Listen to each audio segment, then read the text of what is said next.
아니 거울경이 아니고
여러분 안녕하세요. 한달한권 배구인 튜터입니다. 잘 지내셨죠? 날이 굉장히 덥습니다. 어떠신가요, 여러분? 건강 잘 지키고 계시죠? 저희가 지금 함께 책을 읽고 있는 거는 제목이 뭐냐면 한번 확인할게요. 신학 레시피입니다. 저희가 8월 달에는요, 이 신학 레시피 저자이신 이동영 교수님과 함께 진행하고 있는데요. 지금 제 옆에 나와 계십니다. 잠깐 소개해 드릴게요. 교수님 인사해 주세요. 네, 안녕하세요. 이동영입니다. 네, 반갑습니다. 여러분 있잖아요. 저희가 지난주에 잠깐 쉬었었어요. 쉬는 동안에 정말 중요한 것들 홀랑 까먹으면 안 되겠죠? 잠깐 체크하고 넘어갈게요. 지지난 시간에 가장 중요한 게 뭐였냐면 신학의 조건이었어요. 좋은 신학이란 어떠한 조건을 충족해야 되느냐, 크게 네 가지였는데요. 첫 번째가 뭐였냐면 성경적이어야 된다 그랬어요. 그리고 두 번째는 뭐였냐면 역사적이어야 된다 그랬고요. 그 다음에 세 번째가 뭐였냐면 현실에 적합성이 있어야 된다. 현실에 잘 맞아야 된다. 그런 얘기가 되겠죠. 그 다음에 네 번째가 뭐였냐면 신학은 체계적이고 그리고 구성적이어야 된다. 이런 이야기가 있었어요. 그리고 조직적이어야 된다. 이렇게 해서 네 가지가 이제 좋은 신학의 조건이었고, 그 다음에 또 한 가지 중요한 게 하나 있었어요. 뭐였냐면 이 신학은 어떠한 기능을 갖고 있어야 되느냐, 역시 네 가지로 이야기할 수가 있었는데요. 첫 번째가 뭐였냐면 교회적이고 실존적인 기능을 갖고 있어야 되겠다. 그리고 두 번째가 뭐냐면 재생적인 기능을 이야기할 수가 있었고요. 그리고 세 번째가 생산적인 기능을 갖고 있었고, 그리고 네 번째가 합리적이고 학문적인 기능을 갖고 있어야 된다. 자, 이렇게 해서 신학의 기능을 이야기했었습니다. 기억하고 계시는 거죠? 믿습니다, 여러분. 자, 그 다음에 이제 오늘은 11장을 할 거예요. 저희가 이 시간을 오늘 어떻게 꾸려볼 거냐면 진도는 11장부터 15장까지 할 거예요. 그리고 전반부는 대체로 이제 PPT를 가지고 진행을 할 거고요. 그리고 이따가 2부 시간에는 이 책을 가지고 함께 읽어가면서 중요한 부분 밑줄도 긋고 이렇게 진행을 해보도록 하겠습니다. 여러분 책 준비되셨나요? 자, 책 이렇게 준비해 주세요, 여러분. 그리고 펜도 준비해 주시고요. 준비되셨죠? 그러면 시작해 볼까요, 여러분? 자, 화면 넘겨 볼게요. 11장의 주제는 뭐냐면요. 고대의 신경들이에요. 그러면 여러분 여기서 튜터가 궁금한 게 하나가 생겼어요. 신조도 있고 신경도 있거든요. 그 두 개가 어느 때는 같이 쓰이는 것도 같고 어느 때는 좀 따로 쓰는 것도 같고 좀 궁금해요. 여러분도 궁금하시죠? 확인하고 넘어가도록 하겠습니다. 교수님 어떻게 달라요? 네, 이게 이제 번역상의 문제이거든요. 번역상의 문제인데요. 네. 사실은 이제 영어로는 다 똑같습니다. 크리드라고 해요. 크리드. 크리드라고 하고 독일말로 베켄트니스라고 하는데요. 베켄트니스. 네. 크리드는 물론 라틴어의 끄레도에서 크레도. 왔죠. 끄레도에서 왔는데 네. 이게 사실은 우리나라 말로 번역되는 과정에서 신경이라고 번역하기도 하고 신조라고 번역하기도 하는 것 같습니다. 그런데 이제 신경할 때 믿을 신자에 그 뭐랄까요 문서경자를 써가지고 신앙의 문서 정도의 의미가 있는 것 같아요. 네. 근데 신조라고 하면 이제 믿을 신자에 조항조자를 써서 신앙의 조항, 아티클루스 피데이, 라틴말 아티클루스 피데이라고 하죠. 신앙의 조항 정도의 의미로 사용하고 있는데요. 그래서 신경이냐 신조냐는 좀 혼용되고 있는 것 같습니다. 뭐 영어로는 간단히 크리드, 동일한 베켄트니스라고 하면 되는데 이 한국말로 번역되는 과정에서 좀 혼용되는 측면이 있는 것 같아요. 네. 그런데 이제 조금은 이제 최근까지 조금 의견이 약간 번역상에도 수렴되는 경향이 있는 것 같습니다. 고대 예를 들면 니케아 콘스탄티노플 네. 신경해서 고대의 어떤 신앙 고백 문서를 이야기할 때는 신경이란 말을 쓰는 것 같습니다. 니케아 콘스탄티노플 신경, 칼케돈 신경, 아타나시오스 신경. 그런데 종교개혁 시대를 기점으로 해서 그 이후의 문서들은 신조라는 말을 붙여서 좀 뭐 이렇게 표기하는 경향이 있는 것 같습니다. 웨스트민스터 신앙 고백서 내지 웨스트민스터 신조.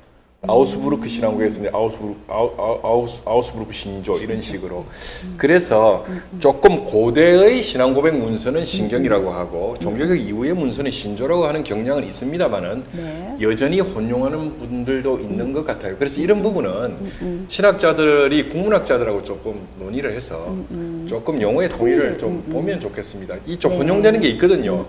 같은 그 성경도 성경이라고 하기도 하고 성서라고 하기도 하지 않습니까?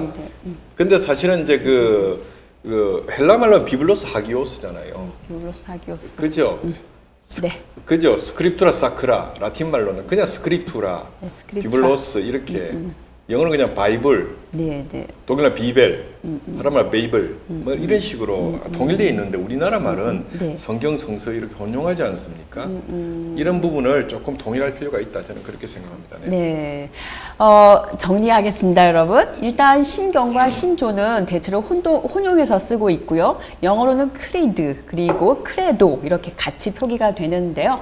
이거를 조금 구별을 해보자면 종교개혁 그 이전의 문서에는 대체로 신경을 쓰고요. 그 다음에 종교개혁 이후에는 신조라고 쓰는 경향이 있다고 합니다. 궁금증 해결되셨죠? 그 다음 넘어갈게요. 고대 신경들은 크게 이제 어떻게 있냐면 니케아 공의에다가 콘스탄티노플 공의를 합해가지고 니케아 콘스탄티노플 신경이 있고요. 그 다음에 니케아 신경은 이제 325년에 우리는 성령을 믿습니다라고 하는 그 믿음의 고백이 이제 있었고요. 그 다음에 니케아 공의회는 또 어떤 일을 했었냐면 거기에서 성자 예수님이 성부 하나님과 동일 본질이다라고 하는 그 교리가 확정이 됐었어요. 그래서 호모우시오스 이렇게 말하죠. 그 다음에 또 이 두 개가 이제 나중에 합해지게 되는데요. 그 합해지는 연도가 381년이에요. 그래서 이 약간의 그 차이가 좀 있긴 한데요. 처음에 니케아 신경에서는 우리는 성령을 믿습니다 라고만 했다면 이제 이 콘스탄티노플 공의회에서는 조금 더 그 성령의 어떤 인격성을 좀 더 이렇게 부각을 시킵니다. 그래서 어떻게 바뀌냐면요. 한번 읽어볼게요, 여러분. 자, 우리는 주님이시며 생명의 수여자이신 성령을 믿습니다.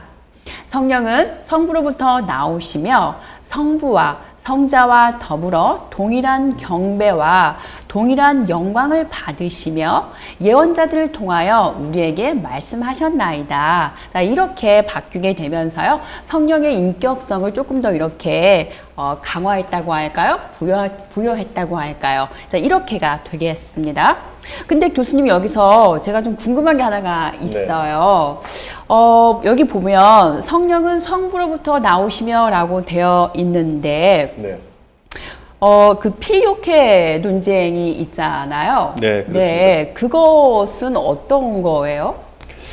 원래 이제 필리오케는 필리오크베라는 말은 네.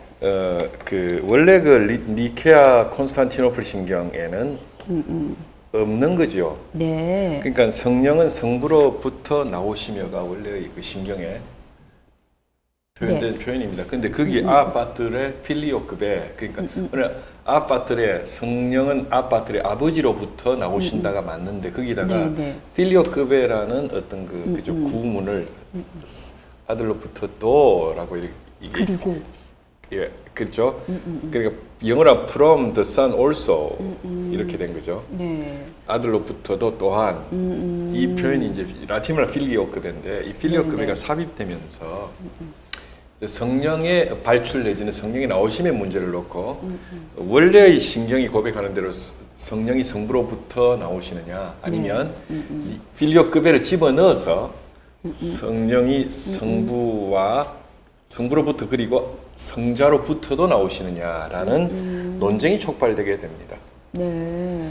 그 논쟁은 뿌리가 깊어요. 상당히 뿌리가 깊고요. 이게 이제 사실은 그 니케아 콘스탄티노플 신경에 어느 날 갑자기 필리오크베가 들어왔는데 언제부터 들어왔느냐에 대해서는 좀 썰이 분분합니다. 썰이 분분하지만 대부분은 이제 8세기 정도 되면 이게 들어오기 시작하죠. 네. 물론 이 필리오크베를 가장 먼저 집어넣은 교부는 아우구스티누스 교부로 알려져 있습니다. 서방 교부죠. 서방의 아우구스티누스 교부가 이제 그 아빠뜨레에다가 필리오크베를 삽입해서 성령께서 성부로부터 나오시면서 동시에 성자로부터 나온다는 것을 표현하고 싶었던 것이지요. 물론 아우구스티누스 교부가 그렇게 필리오크베를 집어넣은 데는 의도가 있습니다. 그게 불순한 의도는 아니고요. 조금 더 성령 발출에 대해서 명확하게 좀 더 명확하고 명료하게 성부와 성자의 관계 속에서 성령의 발출을 좀 더 명확하게 표현하고 싶었던 것입니다.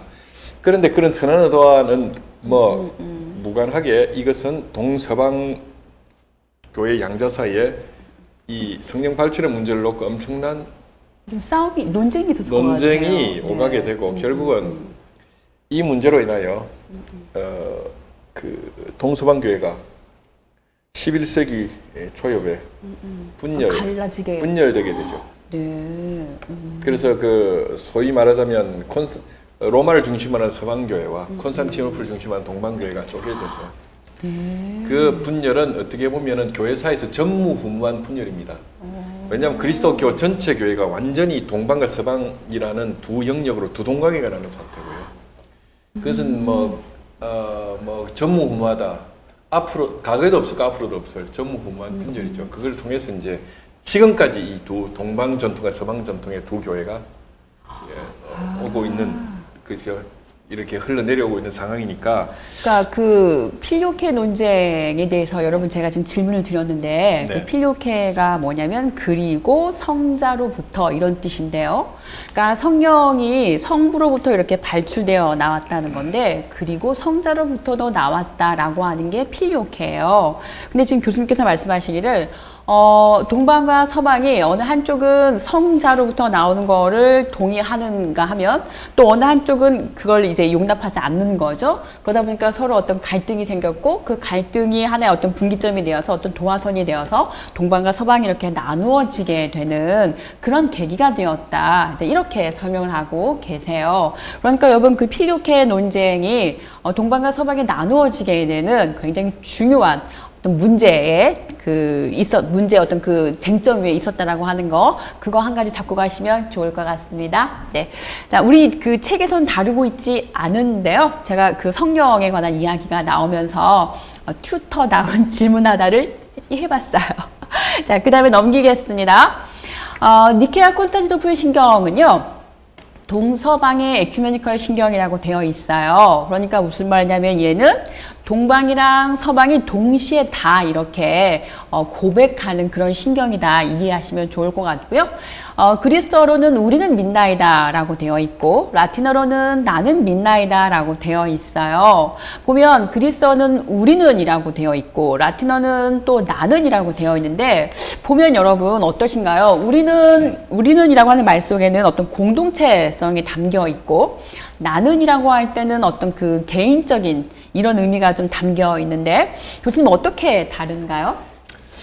그게 이제 니케아 콘스탄티노플 신경의 그리스 말 본문, 히라보 본문 피스토이오멘 우리는 믿나이다. 피스토이오멘으로 되어 있죠. 피스토이오멘. 네. 그런데 이제 라틴어 본문은 그래도 I believe 나는 믿나이다라고 시작합니다. 네. 근데 이제 재미나게도 이게 이제 우리가 서방에서 공예배 때 고백하는 그 사도신경도 그래도 그렇죠. 나는 믿나이다로 되어 있습니다. 그러니까 어떻게 보면 신앙 고백에 있어서 서방 전통은 어떤 그래도 나는 믿나이다의 전통이 강한 것 같아요. 그래도의 전통이 강한 것 같습니다. 사실은 니케아 콘스탄티노플 신경의 피스토이오멘을 라틴어로 번역하면 그레디무스가 되어야 하는데 그레디무스. 재미나게 라틴어 텍스트는 그레도로 되어 있거든요. 니케아 콘스탄티노플 신경도 그렇고 사도신경도 그렇고 그레도로 되어 있습니다. 그래서 이제 그 그레도의 전통이 서방은 강하다. 그러니까 개인의 어떤 실존적인 신앙 고백의 전통이 서방은 좀 강한 것 같습니다. 네. 동방은 그것보다는 공동체적 신앙 고백의 성격이 강한 것 같습니다. 우리는 믿나이다. 우리는 믿나이다로 시작하죠. 네. 피스토이오멘이. 그런데 이 부분은 제가 볼 때는 양자택일의 문제는 아닌 것 같아요.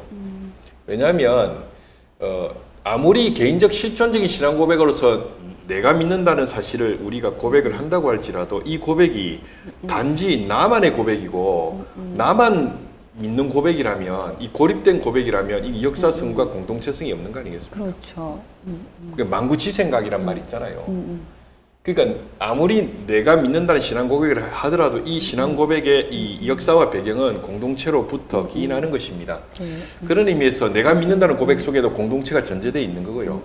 또 우리가 믿나이다라고 이야기할 때는 공동체적인 신앙 고백을 중요하게 생각하지만 아무리 우리가 믿는다고 말을 해도 그것이 내가 믿어지지 않으면 의미가 없는 거죠. 네. 그래서 이 부분은 나는 믿나이다가 맞냐 우리가 믿나이다가 맞냐의 문제는 이것은 양자택일의 문제가 아니고 상보적인 관계의 신앙 고백의 두 측면이라고 보시면 될 것 같고요. 네, 네. 어쨌거나 저쨌거나 동방은 우리는 믿나이다라고 신앙 고백을 합니다. 그런데 이제 서방은 그래도 나는 믿나이다 이렇게 고백을 하는 것이죠.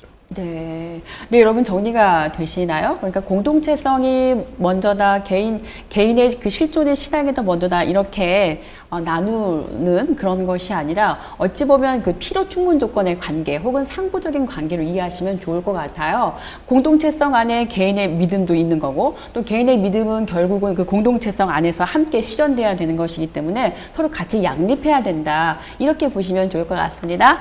그 다음에 넘기겠습니다. 자, 칼케돈 신경인데요. 동방과 서방에서 함께 고백하는 신경이고요. 이 칼케돈 신경에서는 예수 그리스도의 두 본성 교리가 확정이 되었습니다. 그 두 본성이라 함은 예수님께서는 참 하나님이시고 또 참 인간이시며 따라서 신성과 인성을 함께 가진 분으로 고백한다. 자, 이렇게가 되겠는데요. 여러분 우리가 그 생각을 해보면 우리의 인식은 사실 그렇잖아요. 이거 아니면 이거 이런 거에 좀 익숙하죠. 그래서 신과 인간이 신이고 인간이다. 이게 잘 와닿지가 않은 거예요. 지금도 그러는데 이 당시에도 그랬을 것 같아요. 그렇죠? 근데 저것이 어떻게 같이 이렇게 고백이 될 수가 있었는지 그 역사적인 맥락은 어떻게 해야 되나요?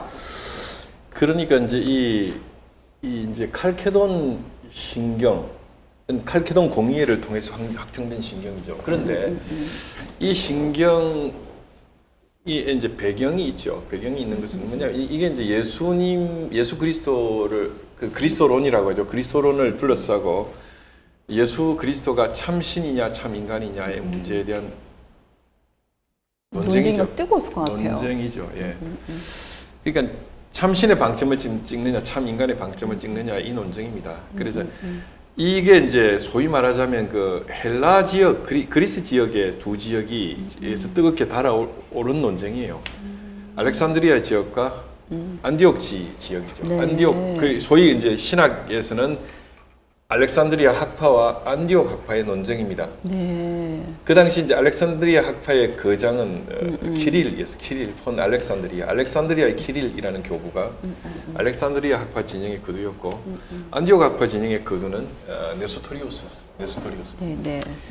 두 이제 그 거두가 네. 이제 학파 그 두 학파가 충돌하죠. 이 두 거두로 대면되는 이 학파가 충돌하게 됩니다. 그런데 재미나게 알렉산드리아 지역은 예수님을 놓고 참신 참인간이라는 이 두 입장을 알렉산드리아는 인정했지만 또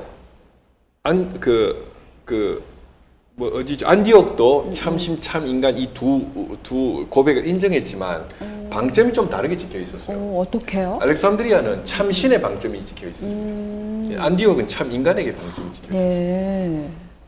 그러다 보니까 이제 이 문제가 심각한 논쟁으로 비화되는 사태가 발생했던 것입니다. 그러다 보니까 알렉산드리아 지역에서 흥기했던 이단들은 참신의 방점이 찍혀 있다 보니까 네. 예수님의 참 인간성을 약화시키고 오로지 예수는 참 인간이라고 주장하는 그러한 이단 사상이 알렉산드리아에 성기합니다. 이걸 단성론이라고 그래요. 네. 예수님은 그러니까 하나의 그죠? 그 단성 하나의 신성만 갖고 있다. 그 성향만 가진다, 신성만 가진다. 네. 원래는 신성과 인성이 있었는데 같이 있었는데. 신성이 너무 강하다 보니까 인성이 신성 속으로 빨려 들어가서 이렇게. 녹아 없어져 버렸다. 그래서 예수님은 신성만 있다. 이게 단성론이라고 하는데 대표적인 인물이 오이디케스하고 그죠? 아폴리나리우스 같은 인물들입니다. 이게 이제 알렉산드리아의 배경을 둔 단성론자들이죠. 네. 이 단성론이 이제 그 흥기를 했고요. 상대적으로 안디옥은 또 인간에게 방점이 찍혀 있다 보니까 예수님의 신성을 무시하려는 경향이 안디옥에서 흥기했습니다. 그러다 보니까 이 두 양쪽에서 신성과 인성을 다 인정하지만 방점이 찍힌 것이 두 학파가 다르다 보니까 격렬한 논쟁으로 계속 네, 싸움이 연속. 그래서 이제 그 논쟁의 과정은 이 시간에 말하기는 어렵습니다. 너무 이 복잡한 논쟁의 막점 막후가 오갔습니다. 그러나 이 양 학파의 논쟁 속에서 합의는 뭐냐면 양쪽 중에 어느 한쪽을 일방적으로 찍혀 있는 것이 아니고 예수님은 100% 신이면서 100% 인간이다라는 입장으로 결론이 난 거죠. 네. 성부의 독생자시니까 그리고 성부와 동일 본질이시므로 전적으로 100% 하나님이시고 그리고 모친이신 어머니 마리아로부터 나셨기 때문에 전적으로 인간이시다라는 이 결론으로 이 두 학파의 입장은 네. 그죠? 논쟁은 그죠? 네, 그 뭐랄까요? 네, 네. 종결되게 되는 네, 것입니다. 네. 여러분 어떠신가요? 굉장히 명쾌하게 이렇게 딱 정리가 되시나요? 네. 네, 그걸 정리해서 이제 그 네. 요약한 신경이 칼케돈 네, 신경. 네, 네. 그러니까 이 칼키돈 신경이 보면 예수님께서는 참 하나님이시고 참 인간이시다. 자, 이렇게 할 때 이것이 처음부터 이렇게 딱 의견 일치가 된 게 아니었다는 거죠. 여기에는 어떤 그 맥락이 있는데요. 알렉산드리아 학파가 있고 안디옥 학파가 있는 거예요. 근데 둘 다 인성 신성은 인정을 하는데 방점이 달랐다는 거죠. 알렉산드리아 학파에는 어떤 신성에 조금 더 강조점을 두었고 안디옥 학파 쪽에는 인성 쪽에다가 이제 조금 더 강조점을 두었어요. 그러다 보니까 서로 많이 이렇게 갈등과 대립이 있었겠죠. 그래서 이걸 하나로 딱 이렇게 합의를 이제 본 거예요. 그래서 하나님 그 신성이면서 and 그리고 인성이 있다. 둘 다 있다. 이제 이렇게 합의가 이루어졌고요. 그게 바로 칼키돈 신경이라는 이야기였습니다. 깔끔하게 정리되셨죠? 네.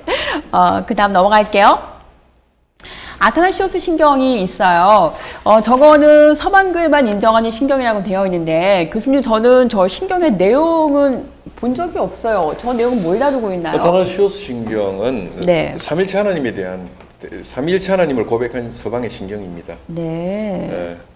그리고 이제 이게 아타나시오스 신경이라고도 하고요. 네. 그러나 교부 아타나시오스하고는 관계가 없습니다. 아마 아타나시오스 교부의 이름으로 네, 그죠? 네. 작성된 문서라서 위를 예. 붙이죠. 그래서 이제 경우에 따라 위 아타나시오스 신경이라고 하기도 하고 그냥 네. 아타나시오스 신경이라고 하고 또 이 신경이 라틴 말로 크베큼 크베불트 누구든지 구원받기를 원하는 자는이라고 시작하기 때문에 일명 그냥 크베큼 크베불트라고 하기도 합니다. 크베큼 크베불트. 그래서 이 독일 책이나 프랑스 책이나 영어 책에 보면 그냥 크베큼 크베불트라고 이렇게 표기가 되어서 나오죠. 크베큼 크베불트에 따르면 이러면 그 말은 아타나시오스 신경에 따르면 이 말입니다. 네. 그렇게 표현하기도 하죠. 네, 아니면 네. 위 아타나시오스 신경에 따르면 네, 네. 아니면 아타나시오스 신경에 따르면 그렇게 말하지만 아타나시오스 이름이 붙어서 아타나시오스가 동방교부니까 동방신경이라고 오해하는 착각하는 분들이 있는데 그렇지 않고요. 아타나시오스 이름이 붙여져 있는 이 신앙 고백서는 서방에서 작성된 신경이고요. 그 내용은 삼위일체 하나님에 대한 고백을 담고 있는 신경입니다. 네, 여러분 정리가 되셨나요? 한 번 더 정리할게요. 아타나시오스 신경은 실제로 아타나시오스가 한 것이 아니고 그 이름을 갖다가 붙인 거죠. 그래서 위 아타나시오스 신경이라고도 붙이는데요. 서방교회에서만 인정하는 신경이에요. 그리고 이 신경이 담고 있는 내용은 삼위일체 하나님에 대한 고백 내용이 담겨 있는 것이라고 합니다. 정리되셨죠? 자, 그 다음에 넘기겠습니다. 자, 이렇게 해서 여러분 저희가 고대 신경들에 대해서 깔끔하게 11장에서 딱 끝냈어요. 자, 그 다음에 12장을 들어갈 건데요. 자, 12장 드디어 헤르만 바빙크의 이야기가 나옵니다. 여러분 기대되시죠? 12장 주제는요. 헤르만 바빙크를 통해서 보는 개혁신학의 특징이에요. 우리가 그 좋은 신학의 조건 4가지 말씀드렸잖아요. 그 4가지에 부합되는 게 바로 뭐냐면 그게 뭐죠? 네, 그러니까 좋은 신학의 요건은 네, 일단 바로 누구 거? 헤르만 바빙크의 그 개혁 신학을 말하는 거예요. 그렇죠? 거기에 부합되는 신학을 구축하려고 했던 것이죠. 네. 자, 그러면 첫 번째 조건 볼게요. 개혁신학의 특징은요, 첫 번째 성경적 신학이다 그랬어요. 그래서 오직 성경으로의 원리를 이렇게 추구하고 있었고요.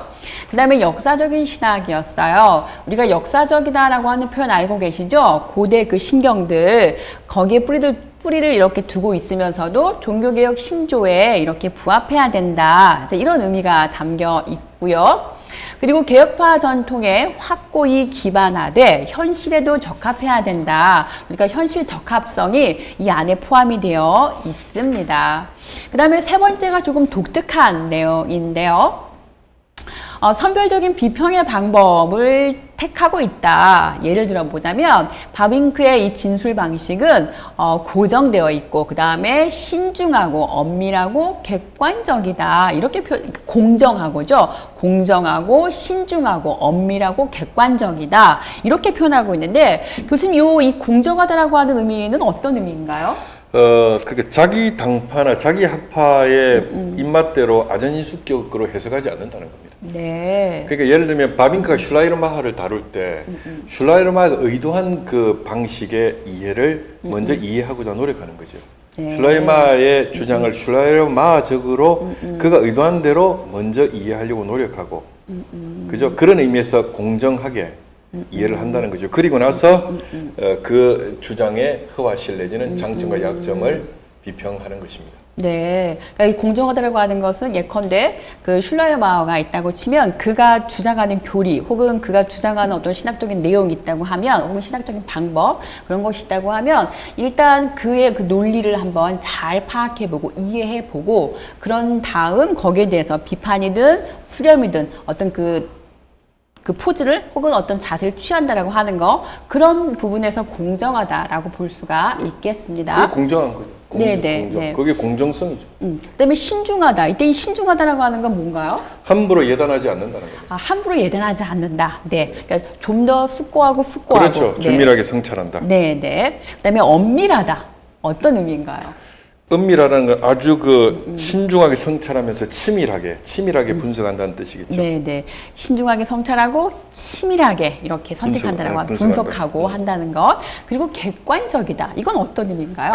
그렇기 때문에 객관성을 담보할 수 있다는 것이죠. 네. 그러니까 공정하고 신중하고 엄밀하게 이렇게 그 숙고의 과정을 거쳤기 때문에 객관적이다. 이렇게 라고 볼 수가 말할 수 있는 거죠. 있습니다. 예. 네. 자, 그다음에 네 번째는요. 이론과 실천의 유기적인 통일과 하나님의 영광을 지향한다. 이렇게 이론과 실천, 우리가 앞부분에서 나왔지만 이론만 너무 강조하지도 않고 실천만 너무 강조하지 않고 두 개를 이렇게 잘 이렇게 아울러야 하잖아요. 그 이론과 실천이 아우러지는 곳이 어디였냐면 송영을 통해서 이렇게 이루어진다고 설명이 되어 있었는데요. 그러한 그 유기적인 통일과 그리고 하나님의 영광을 지향한다. 이게 이제 이 개혁신학의 특징인데, 여러분 혹시 하나님의 영광이다. 이게 어떤 표현인 것 같으세요? 저는 이 표현이 좀 잘 와닿지가 않거든요. 확인하고 넘어갈게요. 하나님의 영광은 어떤 거예요? 와닿지가 않아요, 잘. 이게 사실 영광이란 말이 이제 그 그리스 말로 독사죠, 독사. 라틴 말로는 카보드. 글로리아죠. 그다음에 이제 히브리 말로는 그죠? 가버트라는 말을 씁니다. 네, 가버트죠. 그 영광, 딱 우리 말로는 영광이라고 번역됩니다. 글로리아, 영광이죠. 영광인데 이 영광이라는 용어는 사실은 항상 영광이라는 용어가 구약과 미시나나 미드라시에 등장할 때 이 영광이란 말은요, 특히 뭐 탈무드 이런 데 등장할 때는요, 영광 항상 짝을 이루면서 등장하는 빛이 막 날 것 말이 같아요. 있죠. 그게 뭐냐면 쉐키나와 함께 등장합니다. 네, 네. 쉐키나가 있는 곳에 항상 영광이 현존하고요. 영광이 머물러 있는 곳에 쉐키나가 있습니다. 쉐키나란 말은 이제 그 현존 내지 현전 이런 뜻이죠. 그러니까 하나님의 현존을 말할 때 쉐키나란 말을 씁니다. 그 현존이 있는 곳에 항상 영광이 머물죠. 그래서 예를 들면 출애굽기에 보면 불기둥과 구름기둥이 대표적인 그 쉐키나 모티프죠. 출애굽기에 불기둥과 구름기둥이 등장합니다. 그죠? 낮에는 구름기둥으로, 밤에는 불기둥으로. 근데 밤이 되면 그 텐트를 치고 있는 그저 진영에 불기둥, 구름기둥이 이렇게 현존합니다. 그 쉐키나의 영상이거든요. 거기에 항상 영광이 함께 머물러 있지요. 그러니까 하나님이 영광을 지향한다는 말은 뭐냐면 결국은 하나님의 현존성을 지향한다는 뜻이고 또 하나님 현존성 안에서 경배와 찬양을 지향한다는 뜻이죠. 왜냐하면 하나님의 영광, 현존 앞에서 우리는 송영과 찬양을 바치게 되는 것이죠. 예배를 바치게 되는 것입니다. 그렇기 때문에 이론과 실천의 유기적 통일과 하나님 영광의 지향이란 말은 결국은 종합해서 말하면 바빙크는 이런 말을 합니다. 신학과 윤리학이 어떻게 구분되느냐에 대한 어떤 질문 앞에서 바빙크는 이렇게 표현하죠. 신학이란 것, 테올로기아란 것은 하나님이 누구신가를 논하는 학문이다. 하나님이 누구인가를 논하는 학문이 신학이란 말이에요. 에티카, 윤리라는 것은 그 하나님 앞에서 우리가 어떻게 살아내느냐, 실천하느냐, 살 것인가를 논하는 학문이다. 그러므로 신학과 윤리학은 구분할 수는 있지만 분리할 수 없는 것이다. 그러므로 교리를 진술할 때는 항상 교리의 의미만을 진술하는 것으로 끝나서는 안 되고 그 교리의 의미가 우리의 삶에 어떻게 적용되는가를 해명해야만 하는 것이고 역으로 우리의 삶에 해명된 그 교리는 또 교의적으로 정리되어져야 되는 것이다. 이것은 상호적이고 상관적인 관계 속에 있다는 이야기를 하면서 그렇게 해야 되는 이유는 바로 이 이론과 실천을 유기적 종합을 통해서만 우리가 하나님에 대한 올바른 경배와 찬양으로 나아갈 수 있기 때문이라는 말이죠. 예, 그런 의미의 그런 그죠? 이론과 실천 그리고 그것의 종합으로서의 송영을 지향하는 이 신학적 구도 속에서 그 신학적 구도에 부합되는 신학을 펼치기를 원했던 것이 헤르만 바빙크의 신학이고 신학 방법론이다 이렇게 말할 수가 있겠죠. 여러분 머릿속에 혹시 그림이 그려지시나요? 제 머릿속에서는 이런 게 그려져요. 삼각형 같은. 이쪽에 그 이론이 있고요. 이쪽에 실천이 있어요. 이 두 개가 이렇게 향해야겠죠. 어딜 향해야 되냐면 하나님을 향해서 이렇게 가야 되는 거죠. 그래서 이 향하는 그 방향이 예를 들면 경배와 찬양 이런 게 되겠죠. 그리고 그 가운데 이제 하나님의 그 영광이 이렇게 드러나게 되는 것이고 하나님의 영광이 드러나는 것을 쉐키나라고 표현이 될 것 같고요. 어떤가요? 정리가 깔끔한가요? 뭐 그렇습니다. 네. 하나님의 영광이 드러난다는 것은 하나님의 현존성을 드러낸다. 그렇기 때문에 뭐냐면 우리의 어떤 신학의 이론적 작업과 실천적 작업 자체가 성내전적인 작업이다 이렇게 말할 수가 있겠죠. 성내전이란 건 뭐냐면 하나님의 현존을 드러내는 매개 아닙니까? 메디아, 매개거든요. 네, 네. 그래서 그것을 다른 말로 은총의 수단이라고 하죠. 우리가 성만찬을 성례라고 하는 이유는 메디아 살루티스, 은총의 수단이라고, 메디아 그라치의 은총의 수단이라고 하는 이유는 뭐냐면 성찬을 통해서 성자 하나님이신 예수 그리스도가 공동체 가운데 현존하기 때문입니다. 그런 의미에서 이제 성만찬은 성자이신 하나님을 공동체에 현존시키기 때문에 이걸 성례전이라고 하는 거죠.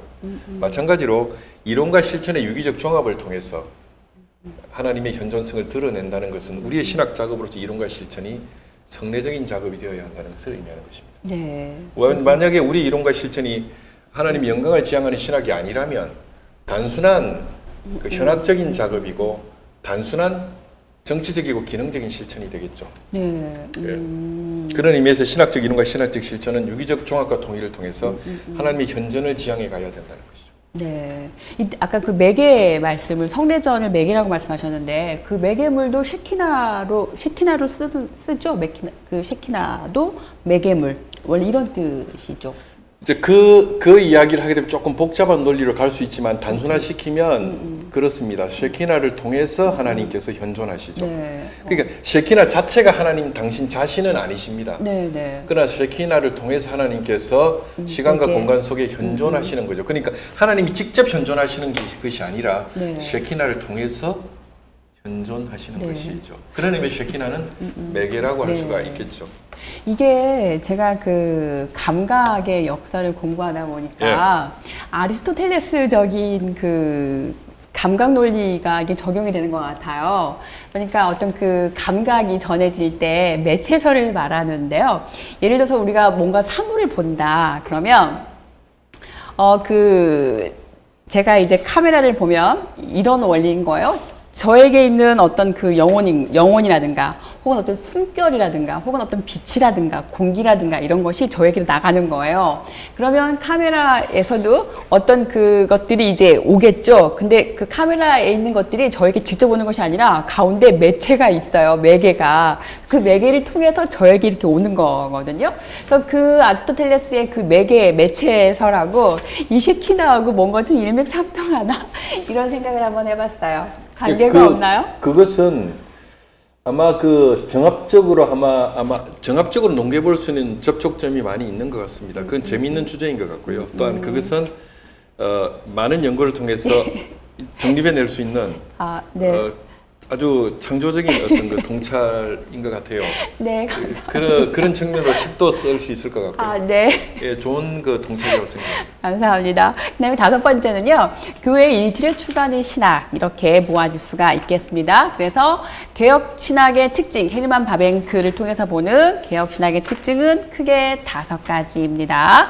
여러분 한번 같이 읽어볼게요. 굉장히 중요하니까. 첫 번째가 뭐다? 성경적 신학이다.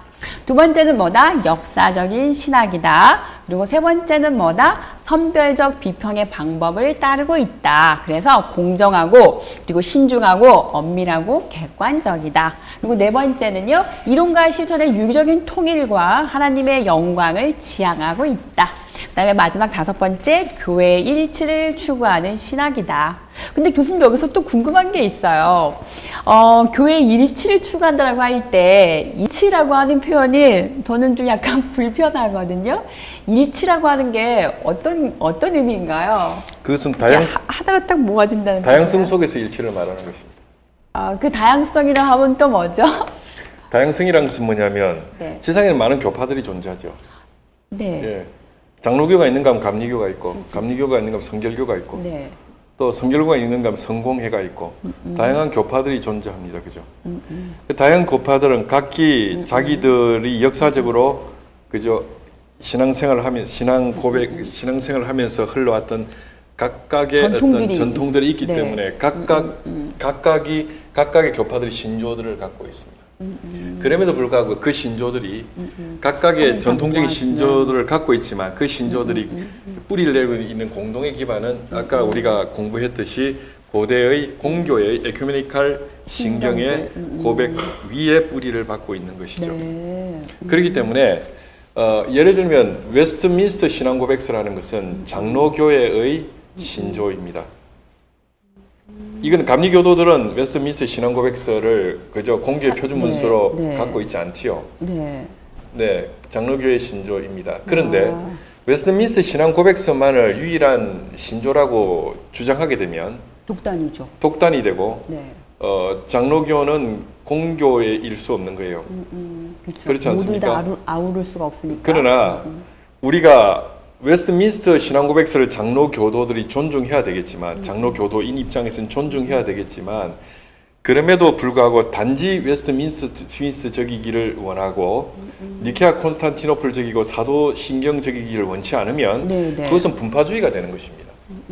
그런 의미에서 장로교도는 장로교적이면서도 공교회적인 신학을 그죠 추구해 가야 되는 것이요. 네. 마찬가지입니다. 단지 감리교적이기만을 원하고 그죠 사도신경적이고 니케아 콘스탄티노플적이기를 원치 않으면 사실은 이거는 분파주의가 되는 것이죠. 네. 그런 의미에서 헤르만 바빙크는 개혁파 신학은 개혁파적이지만은 공교회적이어야 한다는 사실을 항상 강조했습니다. 네. 그러니까 개혁파적이기만을 원하고 공교회적이기를 원치 않으면 이것은 분파주의로. 분파주의가 된다고 말하면서 지상에 있는 다양한 교회들은 아무리 자신들이 갖고 있는 신앙 고백서가 순수하고 훌륭한 내용으로 가득 차 있다고 할지라도 그죠? 하나님께서 종국적으로 이루실 보편교회와 일치시킬 수가 없는 것이기 때문에 동일시할 수가 없기 때문에 네, 네. 지상에서 교회는 공교회적이면서도 교파 간의 어떤 교파의 강조점을 추구하는 다양성 속에서 일치로서의 교회를 바빙크는 말했던 것이죠. 네. 예. 여러분 어떠신가요? 좀 명쾌하게 정리가 되시나요? 교회의 일치를 추구하는 신학이다라고 하는 것은 어떤 그 보편성 안에서 어떤 그 장로교면 장로교 혹은 뭐 감리교면 감리교 그런 그 교단의 혹은 분파의 그런 것들이 같이 이렇게 병행되어져야 된다는 거예요. 그래서 어느 한쪽으로만 치우치게 되면 그것은 공교회적인 것, 어떤 보편성을 확보하지 못하기 때문에 그것은 분파주의로 빠질 수가 있고 그것은 독단으로 흐를 수도 있겠다. 이제 이런 이야기가 되겠고요. 그런 거에 이제 비춰본다 그러면 이 헤르만 바빙크의 이 개혁신학은 어떤가요, 여러분? 굉장히 균형 잡히고 아주 건강한 그러한 그 개혁신학이라고 저는 느껴져요. 여러분 의견은 어떠세요? 저희가 이제 이렇게 할 거예요, 여러분. 시작 시간이 조금 늦었는데, 끝나는 시간은 항상 몇 시라고요? 3시잖아요. 그래서 저희가 50분부터 잠깐 10분을 휴식을 하고요. 그 다음에 2시에 다시 찾아뵙도록 하겠습니다. 잠깐 쉬실게요.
네, 여러분 잘 쉬셨어요? 커피 한 잔 드셨고요.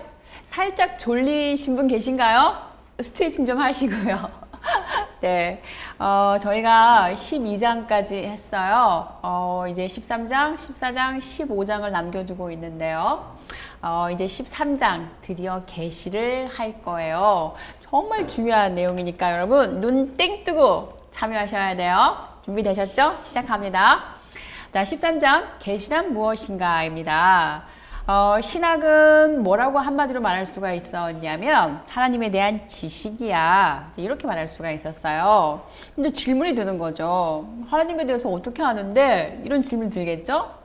그러면 이 말은 이제 어떻게 변형이 되냐면 신학이 어떻게 가능한 거야? 라는 질문이 되겠죠. 자, 그러면 이것을 다루는 게 바로 어느 영역이냐? 계시론이 되는 거예요. 그래서 계시라고 하는 것은 그리스도교의 신앙과 신학의 기초이고 그리고 토대이면서 내용 그 자체가 이 계시가 되는 겁니다. 자, 여러분 계시 의미 잡고 계시죠? 자, 그 다음 넘어갈게요. 자, 계시란 뭐냐면 이 아포칼립테인이라고 해서 동사형인데요. 교수님 이거 원래 원역은 뭐예요? 아포칼립테오죠. 아포칼립테오인데 이걸 네. 투부정사처럼 할 때 아포칼립테인이라고 합니다. 네. 그리스 말로. 그러니까 원형이죠. 아포칼립테인. 그러니까 원형이 아포칼립테인. 예, 아포칼립테인. 네. 원래 그리고 이것이 그 담고 있는 뜻은 뭐냐면 덮개를 벗기다예요. 혹은 베일을 벗다. 혹은 가면을 벗다이고요. 우리 책에서 223페이지에서 설명을 하고 있습니다. 근데 교수님 여기 보면 덮개를 벗기다. 이거는 우리 그 영어로 치면 마치 이렇게 뭐죠? 이렇게 능동의 의미인 것 같고 또 가면을 벗다. 이것도 뭔가 이렇게 능동의 의미인 것 같고 그러면 계시는 능동의 의미. 다시 말하면 하나님 스스로 이렇게 벗는 건가요? 하나님 당신 자신을 드러내는 것을 말하는 거죠. 네. 그거를 이제 히라블 말 아포칼립테인. 명사의 아포칼립시스. 네. 라고 하죠. 그러니까 계시라고 하는 건 하나님께서 자신을 이렇게 드러내 보여주시는 거잖아요. 네. 뭔가 이렇게 그 가림 어떤 그 덮개 같은 거 있으면 덮개를 이렇게 벗겨내 주시는 거잖아요. 그러면 여기에는 하나님의 어떤 의지가 개입이 되어 있는 건가요? 그렇게 봐야 되겠죠. 당신 자신을 알리시고자 하는, 드러내시고자 하는 그분의 의지가 네. 계시의 배후에는 그죠. 존재하고 있다 이렇게 봐야 되겠죠. 네네. 자, 여러분 제가 계시 또 읽어볼게요. 계시는 인격적인 하나님과 인격적 인간 사이의 관계적인 개념이다 이렇게 말하고 있어요. 이 관계적이다라고 하는 말을 조금 더 부연을 해보자면 계시의 주체인 하나님과 계시의 대상인 인간 사이에서만 계시라고 하는 개념이 성립할 수 있다 이렇게 말할 수가 있겠는데요. 그러니까 교수님 계시는 어떤 주체도 있고 또 대상도 있어야 되고 그래서 주체와 대상 사이에서 그 관계 안에서 이루어져야 되는 거네요. 예, 발생하는 사건인 거죠. 네. 그러면 만약에 하나님만 있고 인간이 없어요. 그럼 계시가 의미가 없는 거죠. 그건 독백이죠. 계시가. 독백. 네. 그러면 모놀로그. 네. 그러면 인간은 있는데 하나님이 안 계세요. 계시가 없어요. 이건 뭐죠? 오리무중? 인간만 있고 하나님이 안 계시면은 네. 그것도 계시가 아니겠죠. 계시는 아니죠. 그렇죠. 계시 주체가 없으니까. 주체가 없으니까. 네. 그리고 하나님이 없는 상태에서 인간이 하나님에 대한 이야기를 한다면 그것은 투사겠죠. 투사. 투사. 네. 포이르바하는 걸 투사라고 불렀죠. 그러니까 계시가 성립이 안 되는 거네요. 계시가 성립되지 않습니다. 네. 그러면 우리가 따져봐야 될 게 그럼 계시를 구성하는 요소가 뭐냐? 여러분 궁금하시죠? 바로 다음 페이지 나와요. 자, 넘겨보겠습니다. 계시의 3요소인데요. 먼저 계시의 주체인 누굽니까? 삼위일체 하나님이세요. 그리고 이 계시의 대상은 누구인가요? 바로 우리 인간, 피조물이 되는 거겠죠. 그 다음에 세 번째 이 계시의 내용이 뭐냐면 언약이에요. 여러분 삼위일체 하나님 알 것 같죠? 대상 인간, 그렇지, 알 것 같지, 그렇죠? 언약의 그러면 계시의 내용? 이게 언약? 이건 뭐지? 궁금하시죠? 여쭤보고 갈게요. 네, 언약은 뭔가요? 이 계시의 내용은? 언약 히브리 말로 베리트라고 하고 베리트. 라틴 말로는 네. 그죠? 페두스라고 하고 네. 테스터먼트. 영어로는 그죠? 언약. 네네네. 언약의 핵심적인 내용은 당신은 우리의 아버지가 하나님이 되고 우리는 그분의 백성이 되는 거예요. 이게 언약의 도식이죠. 네. 잠깐 짚고 넘어갈게요. 언약의 도식은 그분은 우리에게 뭐가 되고 하나님이 되시고 우리는 그분의 자녀가 되고 백성이 되고 되는 그 것이죠. 관계 그게 언약이라는 거예요. 네. 하나님과 백성, 아버지와 자녀 네. 이 관계가 언약의 관계라는 거고요. 언약 이게 관계. 바로 언약 그 계시의 내용이다. 내용이에요. 정리되셨죠? 자, 이게 어디에 나와 있냐면 여러분 우리 책 227페이지부터 229페이지까지 다루고 있는데요. 여러분 연필 준비되셨죠? 자, 페이지 열어볼게요. 226페이지에서 계시의 3요소 지금 다루고 있습니다. 그 다음에 넘어오시면 227페이지가 있는데요. 말씀의 신학이냐 경험의 신학이냐 이걸 다루고 있는데 교수님 이거는 어떤 걸 지금 말하는 거예요? 말씀의 신학, 경험의 신학 이거는 뭐예요? 그러니까 종교 체험이 중요하냐 아니면 성경의 객관적인 어떤 텍스트 말씀이 중요하냐. 그러니까 개인의 체험 그리고 그 성경에 나와 있는 말씀 어떤 게 더 중요하냐 그걸 따진다는 거죠? 네, 그 문제를 가지고 네. 설왕설래가 좀 있지요. 네. 네. 근데 보면 이게 마치 바르트와 슐라이마의 논쟁 같은 느낌이 딱 드는데 네, 그렇습니다. 네, 아무리 개인의 체험이 있다고 해도 말씀에 근거하지 않으면 그거는 그냥 망상일 수 있지 않아요? 뭐 그렇죠. 그렇죠. 그렇습니다. 네. 그런데 또 말씀은 있는데 삶 속에서 어떤 체험이 없어. 이거는 너무 차가워요. 그렇죠, 무슨 여러분? 의미가 있겠습니까? 네. 그러니까 말씀과 그리고 이 삶에서의 이 경험, 체험이 함께 같이 이렇게 병행되어져야 될 것 같습니다. 그 다음에 넘겨볼게요. 자, 어디를 보시냐면 여러분 230페이지예요. 여기 보시면 계시의 구분이 나오는데요. 크게 두 가지가 있어요. 여러분 밑줄 한번 긋고 넘어가 볼게요. 어디냐면은요.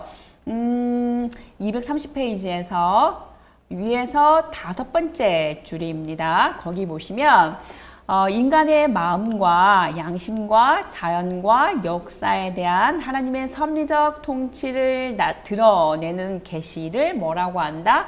자연 계시라고 해요. 여러분 밑줄 그으셨죠? 한 번 더 읽어볼게요. 인간의 마음과 양심과 자연과 역사에 대한 하나님의 섭리적 통치를 통해서 드러나는 계시, 이게 뭐다? 자연 계시라고 하는 거예요. 그럼 여러분 자연 계시랑 이렇게 이제 이쪽이 자연 계시라고 하면 이쪽에 뭐가 오냐면 두 가지가 오고 있어요. 제가 읽어보니까 하나는 자연적이다, 초자연적이다. 이게 하나가 올 수 있겠고요. 그 다음에 자연계시다. 이거는 일반 계시라고도 볼 수가 있는데 이 일반 계시랑 이쪽에 있는 게 또 뭐가 있냐면 특별 계시가 있는 거예요. 그러면 정리해 볼게요. 하나가 자연계시다. 뭐가 있다? 초자연 계시다. 그 다음에 이제 일반 계시가 있다. 그럼 이쪽에 뭐가 있다? 특별 계시가 있다. 이렇게 나눠지는데요. 처음에는 자연 계시하고 초자연 계시로 이렇게 좀 나누는 경향이 있었어요. 그런데 가만히 생각을 해보니까 어쨌거나 자연 계시나 초자연 계시나 결국은 하나님께서 이 계시의 주체가 되는 거잖아요. 그런다고 보면 이게 다 초자연 계시 안에 묶여지게 되는 거예요. 그래서 자연 계시와 초자연 계시를 나누는 게 의미가 없겠다. 자, 이렇게가 됐고 그러면 이제 일반 계시와 특별 계시로 이제 이렇게 나누자 해서 그 서로 뭔가 좀 나누어진 그런 이야기가 전개가 될 거예요. 자, 책을 통해서 한번 알아보도록 하겠습니다. 어디를 보시냐면 여러분 230페이지에서 이제 두 번째 패러그래프이에요. 거기 보시면 토마스 아퀴나스가 계시를 이렇게 자연 계시하고 초자연 계시로 나누었다 되어 있죠? 밑줄 그어주세요. 그 다음에 이제 그 바로 아래 내려가시면 계시가 발생하거나 전달되는 방식에 따라서 구별했다. 이렇게 밑줄 좀 그어주시고요. 그리고 또 계시가 이 피조물을 통해서 전달이 되면 자연 계시라고 하고 하나님에 의해서 전달되거나 자연의 질서를 뛰어넘는 방식으로 전달이 되면 초자연적인 계시다라고 해요. 여기까지 정리되시죠, 여러분? 또 계시의 내용이 자연에 대한 인간의 관찰로부터 인간의 이성에 의해서 획득이 되면 자연 계시라고 하고요. 또 자연에 대한 관찰과 인간의 이성으로 이렇게 획득될 수가 없으면 초자연적인 계시다라고 합니다. 뭔가 좀 복잡하게 느껴지시나요? 그래서 표로 정리했어요. 거기 봐보세요, 여러분. 231페이지. 자연 계시와 초자연 계시 딱 나눠놨죠. 그래서 계시의 내용과 계시의 전달 방법으로 이렇게 나눠놓고 있는데요. 자연 계시는 계시의 내용이 뭐냐면 하나님이 존재하심을 계시하는 거고요. 그럼 전달 방법은 뭐냐? 자연과 역사를 통한 계시예요. 그리고 초자연적인 계시는요. 계시 내용이 뭐냐면 하나님의 구원의 역사를 계시하는 거고요. 전달 방법은 초자연적인 방법을 통한 계시예요. 깔끔하시죠, 여러분? 자, 여기서 혹시 막 질문 떠오르지 않으세요? 저는 막 궁금한 거 있는데요. 제가 여러분의 마음을 한번 깨뜨려 볼까요? 네. 하나님의 존재하심을 계시하는 게 자연 계시고 구원의 역사를 계시하는 게 초자연 계시다라고 하면 왠지 초자연 계시가 훨씬 더 이렇게 광범위한 것 같고 실질적으로 우리 인간의 구원과 관계 있는 건 초자연 계시처럼 느껴져서 계시의 어떤 그 뭐라고 할까요? 층이라고 할까요? 이런 게 느껴지는 것 같아요. 여러분 어떠세요? 한번 여쭤볼게요. 어떤가요, 그 교수님? 이 자연 계시와 이 초자연 계시가 어떤 그 계시 등급 같은 게 이렇게 적용이 되나요? 등급? 그러니까 마치 더 상위에 있고 하위에 있고. 네. 이게 구원과 관계에서는 분명히 초자연 계시가 상위에 있고, 네, 네. 그죠? 자연 계시가 하위에 있겠죠. 그러나 그것은 그 뭐 상하 계급의 문제라기보다는 계시의 어떤 그 두 차원 내지는 계시의 어떤 기능 두 차원의 문제인 것 같습니다. 아, 계시 기능. 왜냐하면 네. 일반 계시가 그러니까 자연 계시가 없이 초자연 계시가 인정되지 않지요. 그렇죠. 왜냐하면 자연 계시는 하나님의 창조와 관계되어 있고 하나님의 창조 세계 속에서 우리에게 그죠 드러나는 계시입니다. 이게 인정이 되어야 이 자연과 만물이라는 무대 위에서 펼쳐지는 구원의 역사 내지는 하나님의 구원의 계시, 구원의 경륜이 인정될 수가 있기 때문에 그죠 자연 계시는 초자연 계시의 배경이고 토대고 그죠 무대라고 할 수가 있겠습니다. 그런 의미에서 이 양자를 층이나 등이나 계급으로 나누는 것은 곤란하다. 네. 그렇게 여겨지는 것이죠. 그러니까 자연 계시가 있고 초자연 계시가 있다고 치면 자연 계시가 하나의 어떤 배경, 어떤 무대가 되는 것이고요. 그 안에서 펼쳐지는 게 바로 초자연적인 계시다. 이렇게 보면 되나요? 네, 그렇게 보는 네. 것이 조금 이게 좀 더 좋은 이해인 것 같습니다. 네네. 좀 나은 근데 결국 이 자연 계시라고 하는 것도 자연 안에서 어떤 그 하나님의 창조 사역이 드러나는 거니까 그러면 그 계시의 주체는 역시 또 하나님인 거잖아요. 그러면 사실 이렇게 굳이 나누는 게 의미가 없겠다. 이렇게 생각이 또 되거든요. 사실은 계시라는 말로만 족하지 않느냐 이렇게 생각할 수도 있겠지만 네, 그렇죠. 그냥 계시 안에서 그리고 다. 계시라는 거는 뭐 하나님께서 말씀하신다, 데우스 딕시트. 하나님께서 당신의 뜻을 드러내시는 것이 계시이기 때문에 네, 계시의 성격은 모두 초자연적인 것이죠. 네, 그렇죠. 그렇기 때문에 이제 그리고 사실은 그 계시의 방법을 가지고 자연 계시와 초자연 계시를 나누는 이러한 차원의 이런 측면의 문제는 좀 뭔가 맹점, 결함이 있습니다. 방법으로 나누는 거는 네, 왜냐하면 예수 그리스도의 성육신 사건은 분명히 비상한 계시고 특별한 계시지만 예수님께서 그죠? 성육신 사건은 그런 의미에서 초자연 계시라고 할 수가 있겠지만 십자가에서 죽음 같은 것은 초자연적 성격이 없는 거잖아요. 그렇죠. 이건 그렇지 않습니까? 십자가에서 그러니까 본디오 빌라도에 고난 당하시고 기소 당하셔서 고문 당하시고 고통 당하시고 십자가에서 죽는 그 과정에는 자연적인 거죠. 초자연적 성격이 들어와 있지 않습니다. 네. 그러나 그것은 뭡니까? 구원을 위한 비상한 계시거든요. 그런 의미에서 자연 계시와 초자연 계시에 대한 구분보다는 일반 계시와 특별 계시로 나누어서 이해하는 것이 훨씬 더 나은 분류고 이해라는 생각이 그죠 등장하게 되는 것입니다. 네. 그래 바빙크는 그 입장을 수용하고 있는 거죠. 여기서 이제 또 궁금한 게 있어요. 혹시 여러분과 제가 통했을까요? 여기 보면 자연과 그다음에 이성을 통해서 이 계시가 드러난다고 하거든요. 그러면 지난번에 이성이 신학이냐 이런 이제 질문이 있었는데 신학의 원리냐? 네, 신학의 원리냐가 있었는데 그러면 여기서도 이성이나 혹은 양심 이런 것들도 계시라고 할 수가 있나요? 계시라기보다는 계시의 오르간, 기관이다. 이 계시의 오르간이다. 계시의 기관? 기관. 네. 귀관? 기관. 기관, 오르간이라고. 네, 네, 기관. 오감. 우리 목구멍은 네, 네. 소리의 기관 아닙니까? 그렇죠. 그죠? 소리 기관이 목구멍이죠. 소리 자체가 목구멍은 아니지 않습니까? 네.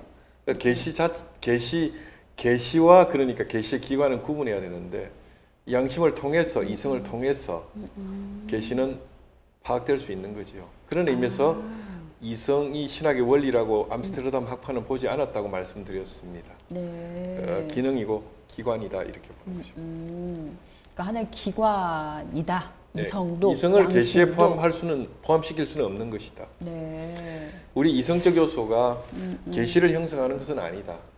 하나님의 계시가 드러났을 때 그래서 인지하고 인식하고 그죠? 그것을 파악하고 그래서 개진하는 역할을 하는 것이죠. 그런 의미에서 이제 틀린 식으로 말하면 이성은 기능적 이성이다. 그러니까 양심도 계시의 그 기관이 아니란 말씀인 거죠? 양심이 계시의 기관 양심을 계시 자체로 볼 수는 없고 계시의 기관일 수는 있겠죠. 계시의 기관. 오르간 계시를 드러내는 네. 기능을 역할을 할 것입니다. 하나님의 계시가 임했을 때 우리 양심이 약동하고 양심이 쿵쾅쿵쾅 움직이지 않겠습니까? 네. 그걸 통해서 하나님의 계시를 그저 계시로 드러내고 계시를 계시되게 하는 역할을 수행하게 되는 것이죠. 네. 예. 저는 그 슐라이마나 판덴베르크의 그 계시를 이해하면서 마치 판덴베르크나 그 슐라이마도 양심도 하나의 어떤 그 계시인 것처럼 제가 텍스트를 읽었던 것 같은데 제가 잘못 읽었었나 봐요. 그러니까 이성도 양심도 계시 자체는 아니고 계시의 어떤 그 오간이다.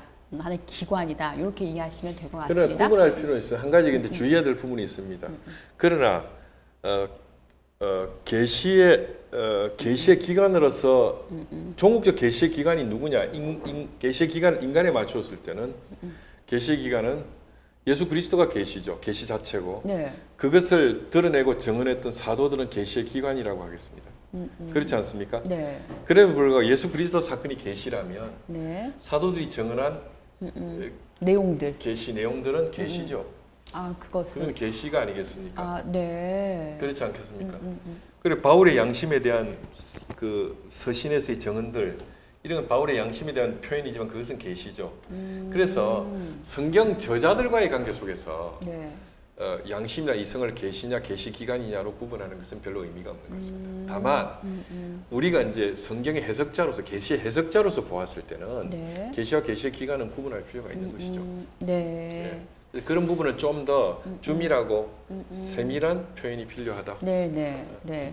여러분, 잠깐 정리하고 넘어가겠습니다. 그러니까 계시를 말할 때 저의 질문은 이성이나 혹은 그 양심도 계시가 되느냐라는 질문이었고요. 그에 대해서 어떤 그 계시의 방법을 말할 때, 그러니까 계시가 계시 기관이 있고 계시가 있다고 할 때 양심이라든가 이성 이런 것은 하나의 어떤 오관으로서 어떤 기관으로 설명될 수가 있을 거고요. 그다음에 성경의 내용 안에서 어떤 사도들의 증언이라든가 거기에서는 어떤 양심이라든가 혹은 그런 증언들도 일종의 계시처럼 이야기될 수가 있겠다. 계시로 봐야 네, 되죠. 네, 계시로 볼 수도 그 있다. 계시, 네, 아니, 네, 계시다. 계시입니다. 네, 네, 그렇죠. 계시입니다. 네, 그러니까 사도들의 증언이라든가 또 바울의 고백 안에서 그 양심을 말할 때 그러한 것들은 계시다. 네, 이렇게 보시면 되겠습니다. 네. 그 다음에 이제 그러나 한 가지 지적하고 싶습니다. 네. 그러나 해석자의 양심을 계시라고 볼 수는 없는 거죠. 해석자의 이성, 성경을 해석하고 이해하는 우리들의 이성이나 우리들의 양심이나 의지를 계시로 볼 수는 없는 거죠. 네. 그 계시에 대한 해석적 기능으로서 작용하는 것입니다. 네, 그렇지 네. 않겠습니까? 네, 네. 그걸 구분할 필요가 있다. 그 말씀을 네, 드리고 네. 싶습니다. 자, 그 다음에 이제 계시와 자연 계시와 초자연 계시를 이렇게 이제 구분을 해봤고요. 그 다음에 이제 여러분 넘겨보세요. 넘겨보시면, 233페이지에서 이제 일반 계시와 특별 계시를 나누고 있어요. 그래서 이 계시의 내용은 일반 계시는 뭘 다루냐면 하나님의 존재하심을 계시하고 있고요. 전달 방법은 자연과 역사와 인간의 의식을 통한 계시다 이렇게 말하고 있습니다. 그 다음에 특별 계시는요. 어떤 것을 내용으로 다루고 있냐면 하나님의 구원의 역사를 계시로 담고 있고요. 전달 방법은 사건이에요. 예컨대 신현이라든가 그 다음에 기적이라든가 이적이라든가 행동 이러한 것들을 통해 이런 것들과 그리고 또 이제 말씀을 통한 계시 이게 전달 방법으로 구분짓고 있어요.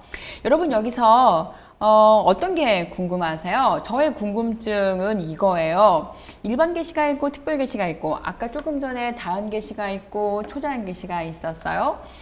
자연 계시가 하나의 어떤 무대, 배경, 발판이라면 거기서 일어나고 있는 내용이 이제 초자연적인 계시가 될 거고 그러나 이것을 계시의 어떤 방법으로서 자연 계시와 초자연 계시를 나누는 건 별로 의미가 없다 이렇게 말씀을 하셨거든요. 그러면 자, 일반 계시와 이 특별 계시 이것도 나누는 것이 의미가 있는가? 저는 이게 좀 궁금하고요. 그 다음에 여기 보면 자연과 역사와 인간의 의식을 통해서 계시가 된다라고 했는데 그러면 자연이나 역사나 인간의 의식은 하나의 어떤 그 오간의 개념으로 봐야 되는지 아니면 실제로 거기서 어떤 계시가 실제로 이루어지는 건지 저는 이게 궁금하거든요. 여쭤볼게요. 어떤가요? 자연과 역사와 인간의 의식을 통한 하나님의 존재심이 드러나는 것. 이게 이제 일반 계시의 핵심적인 내용입니다. 이것도 그러니까 오간으로 봐야 되는 거네요. 그런 의미에서 자연과 역사, 인간의 의식을 통한 하나님의 존재의 드러남이니까 역사, 자연, 인간의 의식, 의지, 양심 이런 것은 오르간이 되겠죠. 그러니까 자연 안에서 어떤 그 하나님의 그 존재하심, 그러니까 창조가 이렇게 드러난다는 말씀인 거잖아요. 창조도 드러나고 그가 네. 계심이 드러난다. 네. 그러면 자연 신학 이제 이게 일반 그 계시라고 자연- 하자면 자연 신학으로 자연 할 수가 신학은 있는데. 결국 일반 계시의 신학이다. 네. 이렇게 말할 그런데 수가 있습니다. 바르트하고 에밀 브루너인가요? 둘이 엄청 이렇게 예. 논쟁이 있었잖아요. 그게 바로 이 일반 계시와 특별 계시 내지는 자연 네. 계시, 초자연 계시를 둘러싼 논쟁이죠. 그렇죠. 그러니까 바르트 같은 경우는 자연 계시를 아예 인정도 하지 않았고, 그 초기, 중기까지 인정하지 않았습니다. 근데 말기에 가서 좀 인정을 하죠. 중기 넘어와서 후기로 넘어오면 삐뚤에 관한 교리라는 그의 그죠 후기 저서에서 하나님의 인간성이라는 책을 그죠 그 글을 쓰는데요. 그게 삐뚤에 관한 교리. 삐뚤에 관한 교리에서 이제 네. 바르트는 비로소 일반 계시의 그죠 자연도 그 이렇게 유효성과 의미와 중요성을 다시 이제 회복하는 방향으로 넘어오게 됩니다. 어떤 계기가 있었어요. 왜 마음이 변했죠? 생각이 왜 변한 거예요? 바르트가 일반 계시 내지는 자연 계시를 인정하지 않았던 이유는 네. 특히 자연 신학적 맥락에서 하나님을 사색하는 그 방법을 네. 인정할 수 없었던 이유는 네. 그의 왜? 어떤 그 나치 시절의 교회 투쟁의 상황하고 관계가 있습니다. 아, 시대적인 상황과 관계가 있네요. 그렇습니다. 아. 그때 나치에 부역했던 신학자들이 일반 계시 내지 자연 계시를 가지고 히틀러를 신격화하고 나치당의 권력을 절대화시키는 그런 의용적 신학적인 그저 논리를 펼쳤던 것이죠. 그 히틀러라는 지도자를 통해서 뭐 제2의 메시아를 본다든지 인간을 통해서 히틀러 총독이 하나님이 보내주신 뭐 위대한 뭐 메시아하고 지도자라든지 이런 신학적 논리가 자연 신학적 맥락 내지는 그죠 일반 계시적인 맥락에서 전개되고 펼쳐졌단 말이죠. 여기서 바르트의 어떤 적개심과 분노는 대단한 것이었습니다. 그래서 바르트는 초기 중기까지는 자연 신학 내지는 자연 신학의 바탕을 둔 자연 계시 내지 일반 계시를 철저하게 배격하고 비판했던 거죠. 분노에 찬 비판이 있습니다. 그래서 브루너와의 논쟁 속에서도 그의 어떤 그 당시 이제 그 아니오라고 하는 그 나인이라는 네, 글을 네. 쓰죠. 네. 그 작은 소책자로 출판되었습니다. 네, 네. 그러나 이제 후기로 넘어오면서 칼 바르트는 이제 일반 계시 내지는 자연 계시의 유효한 필요성, 불가피성, 중요성을 인정하는 방향으로 그죠 바르트가 선회해서 넘어오게 되는 것입니다. 그러니까 제가 이제 생각을 해볼 때 일반 계시 안에 그러니까 자연도 있고 역사도 있고 인간의 의식을 통한 계시다라고 했으니까 네. 그러면 자연을 통해서 드러나고 네. 어떤 그 역사를 통해서 드러나고 네. 그리고 인간의 의식을 통해서 드러난다라고 하면 네. 어찌 보면 이게 굉장히 자의적으로 흐를 수 있지 않겠나 그러니까 내가 네. 내 입맛에 맞게 내가 어떤 목적을 가지고 아까 그 히틀러처럼 이 사람을 통해서 계시가 드러났어. 그러니까 이 사람을 따라야 되는 거야. 근데 이렇게가 되는 거니까. 그러니까 일반 계시 내지는 자연 신앙을 통해서 하나님의 뜻을 운운하는 이런 방식의 계시에는 네, 그게 좀 예, 어, 정통주의 위험하죠. 신학에서도 철저히 배격하는 네. 이야기입니다. 다만 일반 계시 내지는 자연 계시는 하나님이 존재하신다는 것을 우리에게 전제하에. 존재하신다는 것을 보여주고 예감케 하는 계시다. 그것이 일반 계시의 기능이고 역할이고 한계인 것입니다. 그러면 하나님이 뜻을 말할 때는 하나님은 그리스도를 통해서 당신의 뜻을 드러내신 분이시죠. 그리스도 안에서 그리스도와 함께. 그 예수 그리스도를 떠나서 하나님의 계시를 말하는 그것은 굉장히 위험하겠네요. 굉장히 근거도 위험한 없고. 것이죠. 신학이 이데올로기로 특정 네. 정파나 특정 그지요 이념을 정당화 시켜주는 의용적 신학으로 전락하는 사태가 발생하게 되는 것입니다. 그 대표적인 예가 이제 나치가 되는 거고. 나치에 부역했던 신학, 네. 그 도이치 크리스텐 독일 기독교인들의 신학, 이게 바로 그 당시에 네. 자연계시 일반계시를 앞세워서 나치당과 히틀러를 절대화시키는. 네, 여러분 어떠세요? 좀 정리가 되시나요? 저는 제가 질문을 통해서 원래 질문을 통해서 배워간다고 하잖아요. 제가 명쾌하게 이렇게 조금 이렇게 좀 정리가 된 것 같아요. 그러니까 바르트가 자연신학을 무작정 이렇게 나인 아니요 이렇게 했었던 것이 이유. 아니라 네. 거기는 어떤 사회적인 어떤 정치적인 그런 것들이 깔려 있었고 그 시대적인 상황에서 그 나치라든가 히틀러 그들이 어떤 자연계시와 일반계시를 이용해서 자기 어떤 정치적인 목적으로 그 사용했었던 거 거기에 대해서 비판의식을 가지고 자연계시와 일반계시를 이렇게 부정하고 비판했다라고 하는 그런 내용을 전해드릴 수가 있었어요. 네. 그 다음에 이제 특별 계시를 좀 여러분 좀 살펴볼 건데요. 계시 전달 방법을 보면 신현이 있고 기적이 있고 또 행동과 말씀을 통한 계시라고 되어 있고요. 그리고 이 특별 계시는 그 계시의 내용이 뭐냐면 하나님의 구원 역사를 계시하고 있다. 그러면 이 하나님의 구원 역사라고 하는 건 예수 그리스도의 그 중심이 이제 예수 그리스도가 중심이 되어야 되는 거네요. 예수 그리스도를 통해서 드러나는. 그게 바로 하나님의 특별 계시의 절정이죠. 네, 네. 그리고 그리스도 자체가 계시 자체이죠. 하나님의 자기 전달이고 하나님의 자기 드러내신 네. 드러남이 예수 그리스도이기 때문에 예수 그리스도와 계시는 여기에서 일치되게 되는 거죠. 네. 그러니까 우리가 계시를 말한다고 할 때 일반 계시나 특별 계시를 말한다고 할 때 예수 그리스도를 통하지 않고는 어떤 계시를 말할 수가 없는 거죠. 하나님의 뜻을 운운할 수 없는 거죠. 그렇죠. 네, 항상 그러니까 계시에는 항상 예수 그리스도를 통해서 그게 이제 굉장히 중요한 핵심 키워드가 되는 거고요. 그 다음에 제가 또 이제 궁금한 게 있는데 여러분 어떠세요? 저는 이 신현이란 말도 좀 궁금하고요. 그 다음에 우리 기적과 이적, 막 표적 이런 표현 나오잖아요. 여러분은 그것들이 좀 구분이 되시나요? 저는 잘 안 돼요. 그래서 약간 여쭤보고 넘어갈게요. 신현 이거는 뭐예요? 신이 존재한다, 드러낸다? 태어판이 하나님이 당신 자신을 드러내는 일종의 현존 내지 현존. 이 대표적인 게 이제 신현의 대표적인 그 예가 이제 쉐키나 그죠? 네, 하나님 네. 구약에 보면 당신 자신을 드러내는 사태가 있지 않습니까? 네, 네. 그 테오파니아라고 하는데 테오파니아. 하나님의 드러나심, 네. 드러내심.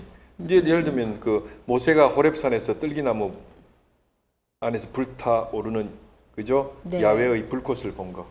이런 게 다 신현이죠. 신현의 영상들입니다. 네. 그게 신현이죠. 예언은 이제 예언자들을 통하여 예언자들을 통하여 연자들? 예언자들을 아, 통하여 그죠? 당신의 뜻을 드러내시는 것이 예언이고 이적이라는 것은 이제 네. 뭐 이적은 기적 다양한 게 있죠. 기적, 표적, 이적, 다 신유. 같은 예, 그 이적 안에 묶을 수가 있겠습니다. 네. 근데 여기서 또 이제 궁금한 게 생겼어요. 네. 여러분과 제가 통해야 될 텐데 저는 그 예언자를 통해서 네. 이 계시가 전달된다는 말에서 궁금한 게 있어요. 여러분 어떠세요? 예언자들이 그러니까 예언자가 하나의 통로인 거잖아요. 예언자를 통해서 이렇게 예언자 입을 통해서 이렇게 계시가 드러난다는 이야기인데 그러면 예언자들의 그 계시 내용을 믿을 수가 있는 거예요? 그걸 어떻게 알죠? 네, 그런 문제가 뭐 아주 뭐 똑똑하고 예리한 질문이라고 생각합니다. 그러니까 예언자들은 이 세상과 그의 백성을 위한 하나님의 백성을 위한 하나님의 구원 계획과 약속과 심판을 선포했던 사람들이죠. 네. 그래서 이제 이러한 그 계시 기관으로서 역할, 특별 계시 기관 오르간으로서 네. 그 역사를 담당했던 인물들입니다. 근데 그 예언자가 진짜 예언자냐 가짜 예언자냐 타락할 수도 있잖아요. 이 문제에 네. 대한 질문이죠. 네. 네, 그렇습니다. 그게 이제 구약의 중요한 주제 중에 하나죠. 그러니까 구약에도 그런 문제가 나오지 않습니까? 네. 그가 진짜 예언자인지 가짜 예언자인지. 그렇죠. 실제로 구약 성경에 보면 가짜 예언자로 지칭되었던 부류들도 거기에 등장하고 있습니다. 그러니까요. 오늘날도 보면 왜 그 이단 그렇습니다. 교주들 사실 이 시대의 예언자다 뭐 막 얘기해가지고 이 네. 백성들 막 호도해가지고 막 그러잖아요. 그러면 이제 우리가 분별력 있게 저거는 좀 이상한 거야. 네. 이게 옳은 예언이야. 이렇게 네. 좀 분별할 수 있어야 되는데 그러면 이제 분별의 영을 우리가 이제 구해야 될 텐데. 근데 이제 그런 게 네. 있는 것 같아요. 그 시대와 역사 속에서의 정론이란 게 있죠. 그거는 커먼 센스, 상식에 기반을 둔 정론이란 게 있습니다. 그래서 예수님께서도 그 부분에 대해서 많이 말씀하신 적이 있는데, 뭐 보이는 이웃을 사랑하지 않으면서 보이지 않는 하나님을 어떻게 사랑할 수 있겠는가? 그죠? 그건 거짓말하는 것이다. 라는 그런 말씀이 있지 않습니까? 신약 성경에 보면. 네. 그 말은 뭐냐면 이게 이제 구약과 랍비들의 전통 속에서 면면이 이어져 내려오고 우리 예수님께서도 친히 말씀하신 내용인데요. 구약과 그 랍비들의 전통 속에서도 이 소위 말하자면 앞에도 제가 좀 그런 내용을 썼는데요. 데렉 에레츠 땅의 법도라는 사상이 있습니다. 땅의 법도와 관계해서 랍비들은 구약의 말씀을 인용합니다. 너는 범사의 그를 인정하라. 그리하면 너의 길을 그가 그죠? 평토끼 인도하시리라. 인도해 주시리라. 그를 인정하라. 그리하면 너의 길을 인도해 주시리라. 여기에서 범사의 그를 인정하는 삶이라는 것은 뭐냐면 땅의 법도를 존중하면서 살아가는 삶을 의미했습니다. 랍비들은 땅의 그렇게 법도라고 하는 게 이 현세, 현실, 그러니까 아니면 실제 대지. 커먼 센스죠. 자연의 이법과 질서를 존중하는 삶입니다. 자연법을 자연과 따르는- 자연과 이법의 질서를 존중하고 우리가 인간의 삶 속에서 인간의 도리를 다하는 것. 네. 그죠?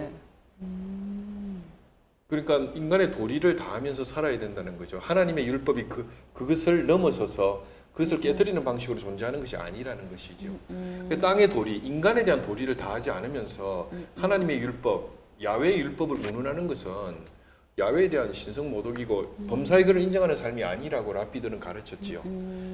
그 가르침의 신약적인 그 가르침이 신약 시대에 오면 예수님께서도 그 입장을 대변하셨습니다. 보이는 이웃을 사랑하지 않으면서 보이는 형제 자매를 사랑하지 않으면서 보이지 않는 하나님을 사랑한다는 것은 그저 거짓 증언하는 것이다라고 말씀하셨죠. 네. 그런 것들이 이제 사실은 데렉 에레츠 범사의 그를 인정하는 삶을 살지 않으면서 무슨 하나님의 율법과 하나님의 뜻을 이야기하느냐라는 그런 그죠. 그 구약의 예언자들과 우리 주님까지 예수님까지 대변되는 그저 아주 그 뭡니까 그 비판 정신이고 예언자적 정신인 것이죠. 그런 의미에서 데렉 에레츠 땅의 법도 네, 내지는 네, 그죠. 네. 요즘으로 말하면 뭐 이렇게 커먼 센스 네. 그죠. 그런 것들과 그런 것들 그리고 그 시대의 정론 그 토대 위에서 네. 그죠. 활동했던 인물들이 예언자들이다. 네. 그런 의미에서 이제 그 시대의 어떤 그 시대마다 여러 가지의 사정과 사연이 있지 않겠습니까? 그런 네. 시대의 그 시대 속에서 어두운 시대면 어두운 시대, 비참한 시대면 비참한 시대 속에서 그죠? 하나님의 말씀에 의거해서 나아갈 방향을 제시했던 그 시대의 양심이고 그 시대의 농객들 우리 예언자들이었던 네. 것이죠. 마치 그 당시의 예언자는 오늘날의 철학자가 담당해야 될 역할이 아닌가 이런 생각이 드는데 어떤가요? 오늘날 이렇게 사실 어려운 상황에서 너나 할 것 없이 어떤 그 철학이 없어서 철학의 그 결핍에 의해서 우리가 이렇게 줏대 없이 좌지우지 흔들리고 이렇게 사는 거 아닌가? 뭔가 이렇게 시대를 올바르게 읽고 그래서 뭔가 이렇게 고언을 하고 그래서 뭔가 이렇게 올바른 길을 갈 수 있도록 뭔가 이렇게 제시하고 뭔가 진짜 광야에서 외치는 자의 목소리가 들려야 하는데 그런 목소리가 없어서 이렇게 막 좌지우지되는 거 아닌가? 뭐 철학자들은 뭐 연자들보다는 조금 더 농구하기를 좋아하는 것 같고요. 연자들은 농구하기를 좋아하는 사람들이라기보다는 기질적으로 보면 실천하는 행동가? 선포하고 실천하기를 원하는 사람들인 것 같습니다. 네. 과거에 그 플란스의 철학자 중에 샤르트르라고 있었죠. 샤르트르를 네. 이야기하기를 그 사람은 철학자 중에서도 좀 독특한 부류의 사람이었죠. 그 행동과 실천의 사람이었습니다. 네. 그래서 샤르트르 앞에는 언제나 하나의 수식어가 따라다녔습니다. 예언자적 철학자, 예언자적 지식인.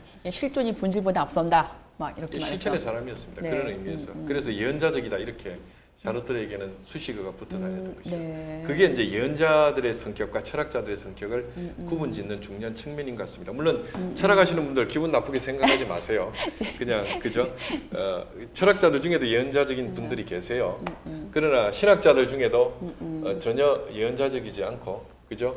비예언자적인 사람들이 있습니다. 네, 그런 네, 의미에서 네. 이제 그것은 하나의 어떤 경향성에 대한 이야기이기 때문에 그건 철학을 폐화하는 이야기가 아니니까 네, 네, 네. 기분은 참 생각하지 마시기 그러니까 바랍니다. 제가 그 이야기를 한 것은 어떤 그 사회의 어떤 그 시대 정신, 그 한 시대를 이렇게 끌고 가는 시대 정신, 그리고 어떤 그 사회에 드러나고 있는 어떤 표층의 문제뿐만이 아니라 심층의 문제까지도 이렇게 꿰뚫어 볼 수 있고, 그래서 소위 락강처럼 속지 않는 그런 자들이 방황한다라고 할 때 그런 속지 않을 수 있는 그런 정신을 소유하는 사람들, 그리고 그래서 속지 않도록 뭔가 외쳐주는 역할을 하는 사람들, 그들이 철학자고, 그런다고 보면 우리 너나 할 것 없이 다 철학을 해야 되고, 이제 일종의 저는 그런 생각을 좀 해봤었던 거고요. 네.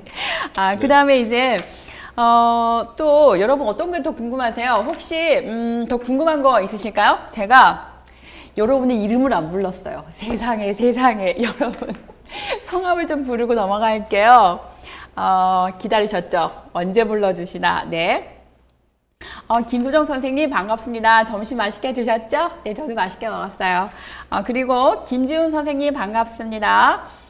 그리고 이용아 선생님 반갑습니다. 박두선 선생님 반갑습니다. 유영진 선생님 반갑습니다. 그리고 편경석 선생님 출석하셨네요. 그리고 이시은 선생님 반갑습니다. 무더위에 두 분께 감사드려요. 네, 함께 해주셔서 저도 감사합니다. 그리고 박호수 선생님 반갑습니다. 네. 임재광 선생님 출첵합니다. 그 다음에 성준환 선생님 반갑고요. 최유한 선생님 출첵합니다. 네. 그 다음에 강오성 선생님이신가요? 강호성 선생님 반갑습니다. 한시 선생님, 네. 오전 오후 굉장히 힘드시죠? 그러나 화이팅입니다. 그 다음에 권재범 선생님 반갑고요. 손의린 선생님, 네, 항상 깜빡하고 수업 듣다, 네, 출첵이 좀 늦으셨나요? 네, 환영합니다. 그 다음에 최선우 선생님, 오전 오후, 네, 열심히시죠? 화이팅입니다. 응원할게요. 그 다음에 이제 박건빈 선생님 환영합니다. 자꾸 끊겼었죠? 네, 초반에 조금 그런 문제가 좀 있었어요. 이게 또 라이브의 또 묘미죠. 약간 두근두근. 그 다음에 또 누군가요? 네, 요렇게 출첵을 해 주셨고요. 그 다음에 지금 제가 여러분의 궁금증을 모아가지고 제가 대신해 드렸는데요. 혹시 이걸 좀 빠뜨린 것 같아 하는 거 있으면 지금 바로 올려주세요. 자, 그 다음 저희가 좀 갈 길이 멀죠, 지금. 네, 또 달려가 보겠습니다. 아까 그 쉐키나 사상이에요. 제가 한번 읽어볼게요, 여러분. 하나님이 이 세상에 내주할 때 초월자이신 하나님께서 이 세상에 이렇게 내주하실 때 매개자가 필요하신 거예요. 그래서 그 매개자를 쉐키나라고 하고요. 이 쉐키나 원래 그 뜻은 현존, 신현 이런 의미가 있어요. 그리고 하나님이 현존하시는 공간을 성전, 지성소라고 하죠. 그리고 하나님께서 현존하시는 그 시간이 바로 안식일이에요.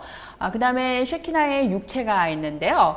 하나님께서 친히 현존하시는 그 육체, 바로 그것을 이제 뭐라고 합니까? 인카네이션, 성육신이라고 하죠.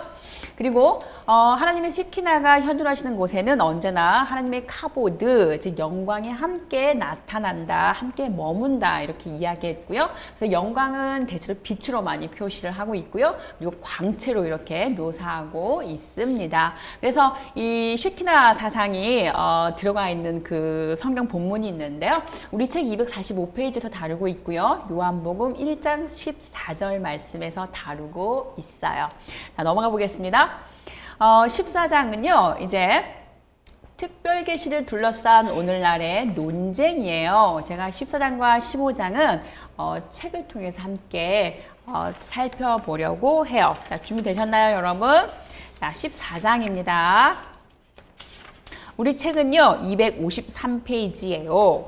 자, 계시론에 대한 잘못된 이해는 이단으로 가는 관문이다. 어떻습니까, 여러분? 아까 우리 그 일반 계시 잠깐 이야기할 때 그것이 어떤 정치적인 어떤 그 이데올로기하고 이렇게 딱 영합하게 됐을 때 정말 말로 이루다 말로 표현할 수 없는 그런 참사를 겪기도 하고 그러잖아요. 이런 게 대표적인 예라고 보시면 좋을 것 같고요. 254페이지 볼게요, 여러분. 저는 254페이지가 조금 좀 관심이 있었어요. 왜냐하면 계시가 두 가지가 있어요. 점진적인 계시와 종결된 계시가 있는데요.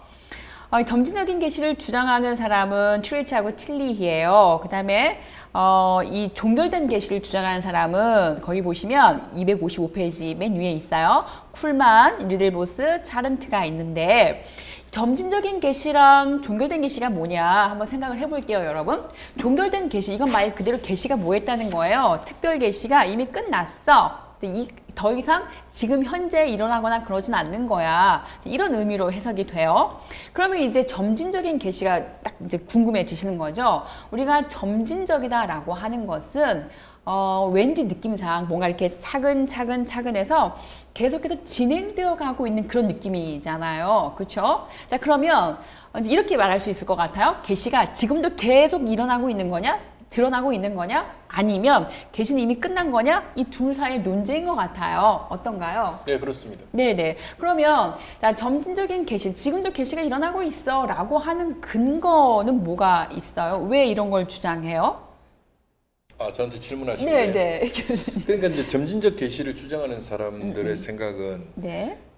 어떤 신구약 성경 이후에도 역사와 그죠 시대 속에서 그 교회의 역사 속에서 하나님의 뜻이 계속해서 나타나고 드러난다. 이것도 계시로 봐야 되지 않느냐라는 입장이죠. 네. 그러면 예를 들어서 이제 우리가 하나님의 말씀을 믿고 고백하고 따르고 이제 그러면 우리가 그 뭐라고 하나요? 어떤 그 칭의와 성화를 이렇게 이루어가는 그런 과정을 계시라고 본다는 건가요? 그것까지 이를테면 그런 그것까지 거죠. 포함해서 말되어질 수가 있는 것이고요. 그쵸. 또 훨씬 더 확대될 수도 있고요. 그래서 이러한 주장의 가장 큰 어려운 점 내지는 위험성은요. 굉장히 자의적이고 주관적으로 계시의 내용이 마구마구 불어날 수 있다는 거죠. 네. 그러니까 이 점진적 계시는 상당히 위험한 것 같아요. 이 생각 자체가. 말하자면 인간이 어떤 그 말씀을 통해서 어떤 변화된 모습 혹은 어떤 행동으로 나타난 것들 생각의 어떤 변화들 이런 것까지도 다 계시다라고 보는 거죠. 그냥 자의적이고 되게 이렇게 뭐라고 할까 어떤 기준이 없는 거죠. 그래서 다소 귀에 걸면 귀걸이, 코에 걸면 코걸이. 네, 그래서 다소 위험한 것 같고 그래서 이 점진적인 계시를 이제 반대를 하는 것 같고 여러분은 어떠세요? 이 점진적 계시에 동의가 되시나요? 저는 왠지 동의 안 하고 싶어요.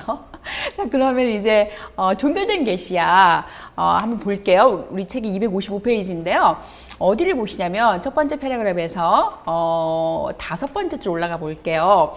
특별 계시는 구약의 약속의 시기에 시작해서 신약의 성취의 시기, 즉 예수 그리스도의 출생과 사역과 죽음과 부활을 거쳐서 사도들의 죽음에 이르러서 끝난 것이다. 이렇게 보는 거예요. 그래서 계시는 종결이 되었어. 이런 건데요. 어떤가요, 교수님? 이 계시가 종결되었다고 보는 입장이 왠지 맞을 것 같아요. 계시가 종결됐다고 보는 견해가 사실은 이 공교회적 입장이죠. 그렇죠. 계시가 네. 계속된다는 입장은 그러니까 신앙의 체험이나 신앙의 경험이 지속되는 것, 계속되는 것 이런 것은 동의할 수 있죠. 그러나 개인의 신앙의 경험, 한 집단의 신앙의 체험을 계시로 보는 이런 사상은 굉장히 위험한 그죠 논리를 해석 논리가 거기에 내포하고 적용이 되는 있습니다. 거죠. 그렇죠. 그러니까 해석의 문제고 해석은 경험과 해석의 문제를 네, 그럼 계시로 굉장히- 격상시키는 것은 곤란한 그렇죠. 것이다. 네. 해석도 10인 10색, 100인 100색, 그쵸. 경험도 10인 10색, 100인 100색인데 이걸 네, 네. 계시로 격상시키면 굉장히 파괴적인 무질서가 네. 여기 개입돼 들어오게 되겠지요. 네네. 여기서 한 가지 날카로운 질문 한번 던지고 가겠습니다, 여러분.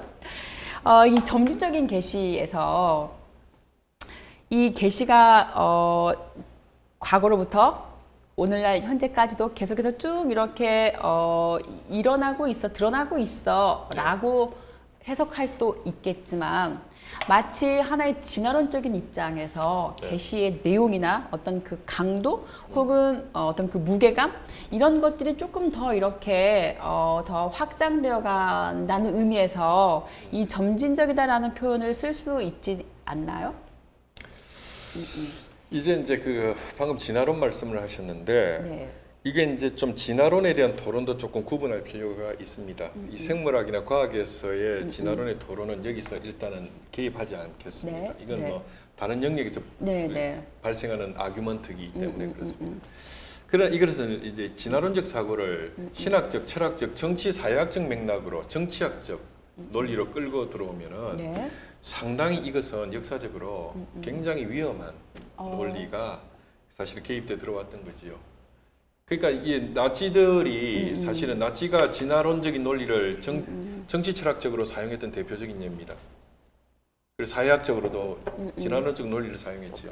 적자 생존의 논리를 사회학적으로 사용한 결과 이 나치들은 장애인 같은 경우도 나치들은 진화론적 맥락에서 적자 생존의 논리 속에서 장애인들을 그저 사회를 좀먹는 그죠 그 사회를 좀 먹고 사회를 불안하게 하는 세력으로 나치들은 그저 낙인을 찍었습니다. 그러니까 저의 질문의 방향을 조금 바꿔볼게요. 네. 그러니까 이 계시를 어떤 그 발전 혹은 진화, 진보 이런 차원에서 제가 진화라고 하는 그 표현을 썼는데 네. 이를테면 이런 거예요.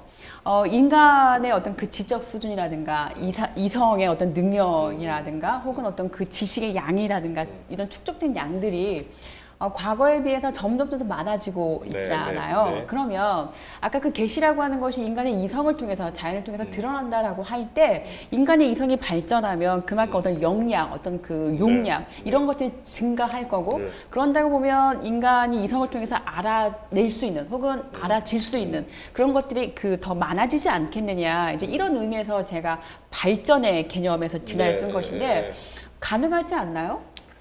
그러니까 이제 그 부분과 관계해서 저는 그 개인적으로 정치학적으로 사회학적으로 이 진화라는 개념을 사용하는 것은 상당히 위험하다고 봅니다. 네. 다만 오히려 어떤 그 진화란 말보다는 발전 내지는 진보.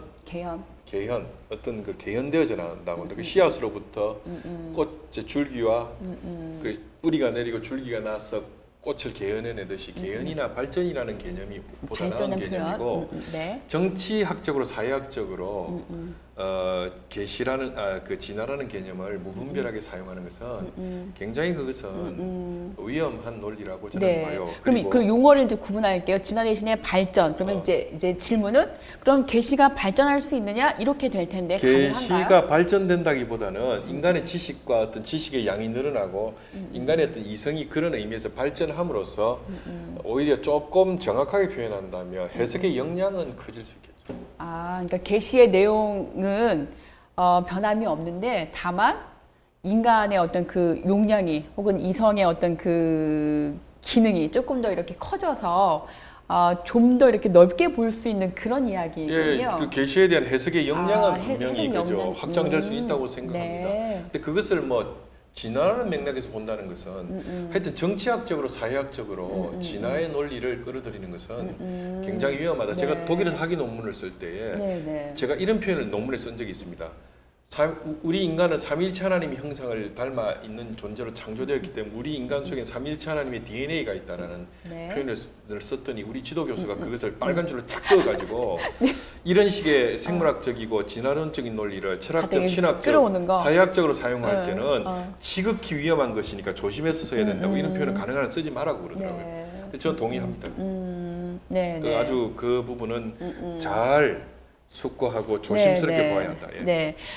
여러분 그럼 제 질문을 정리 한번 해볼게요. 제가 뭐라고 질문했냐면 그 계시의 내용이라고 해볼게요. 지시의 내용이나 범위가 이것이 점점 발전하느냐라고 물었을 때 그 계시의 내용이나 범위는 이미 이렇게 정해져 있고 종결되어 있고 다만 그것을 알아가는 인간의 이성 혹은 해석을 할 수 있는 어떤 역량 그 범위 이런 것이 인간이 넓어져 가는 거지 계시의 내용 자체는 이미 종결되었기 때문에 발전이다 이런 것은 없다 이렇게 정리가 되겠습니다. 그렇게 봐야 바르다. 네. 그렇게 그렇게 생각합니다. 봐야 바르다. 네. 그 다음에 이제 마지막으로 15장 가볼게요.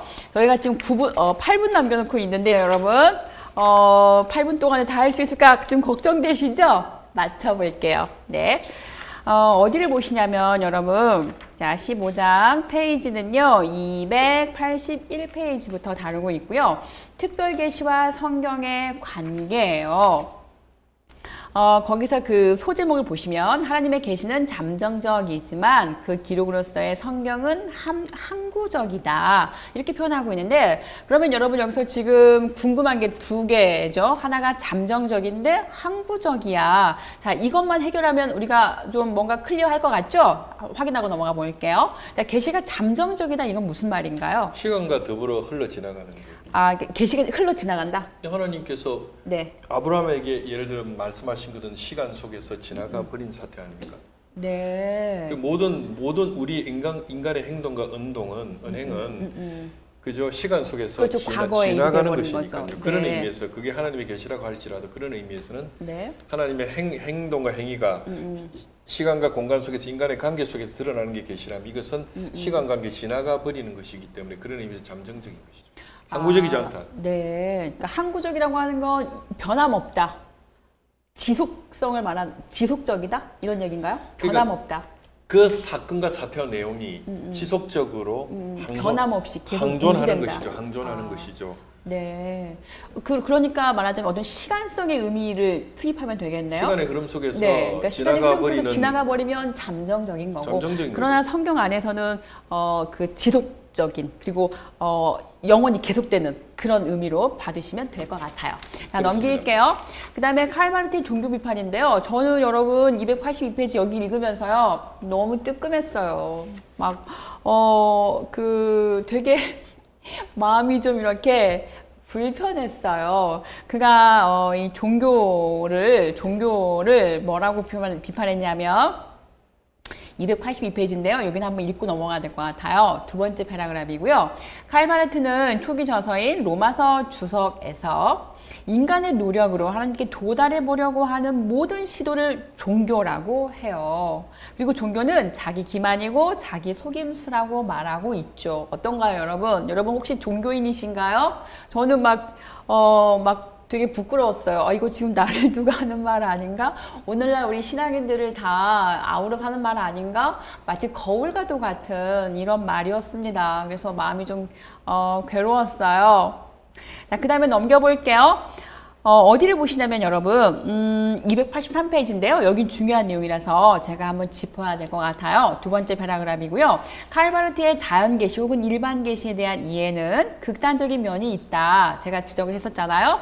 그래서 이 초기 바르트의 오류는 어떤 그 정치적 맥락이 있었다고 말씀을 드렸어요. 그러다가 후기에 가서는 이 일반계시도 인정을 하고 받아들이는 그렇게 이제 관점의 변화가 있었습니다. 그런 내용이에요. 넘기겠습니다. 자, 그 다음에 아브라함 헤셜의 종교 비판이 있습니다. 자, 이것은, 교수님 어떤가요? 이 칼바르트가 종교를 비판했던 내용과, 어떤가요? 이 아브라함 헤셜의 종교 비판은? 아브라함 헤셜의 종교 비판의 핵심적인 내용은 많은 종교인들이 그것이 사이비 종교가 아니라 할지라도 정통의 이름으로 우상숭배를 한다는 거예요.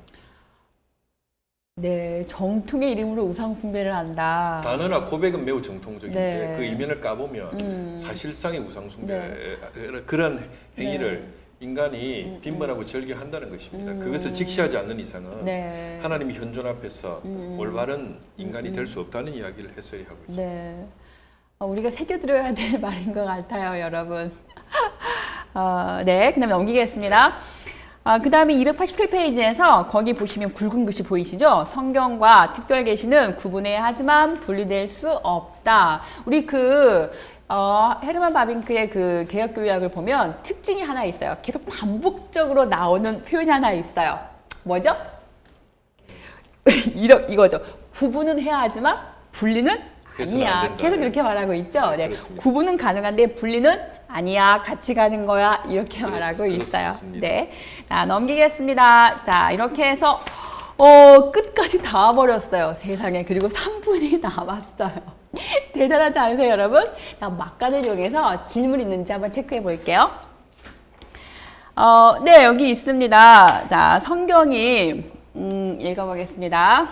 자, 눈을 크게 뜨고. 자, 성경이 특별 계시라면 왜 성경 읽기는 현대 성서학회에서 역사 비평으로 일반 계시적으로 읽는 건지 궁금합니다. 네, 이거는 왜 그런가요, 교수님?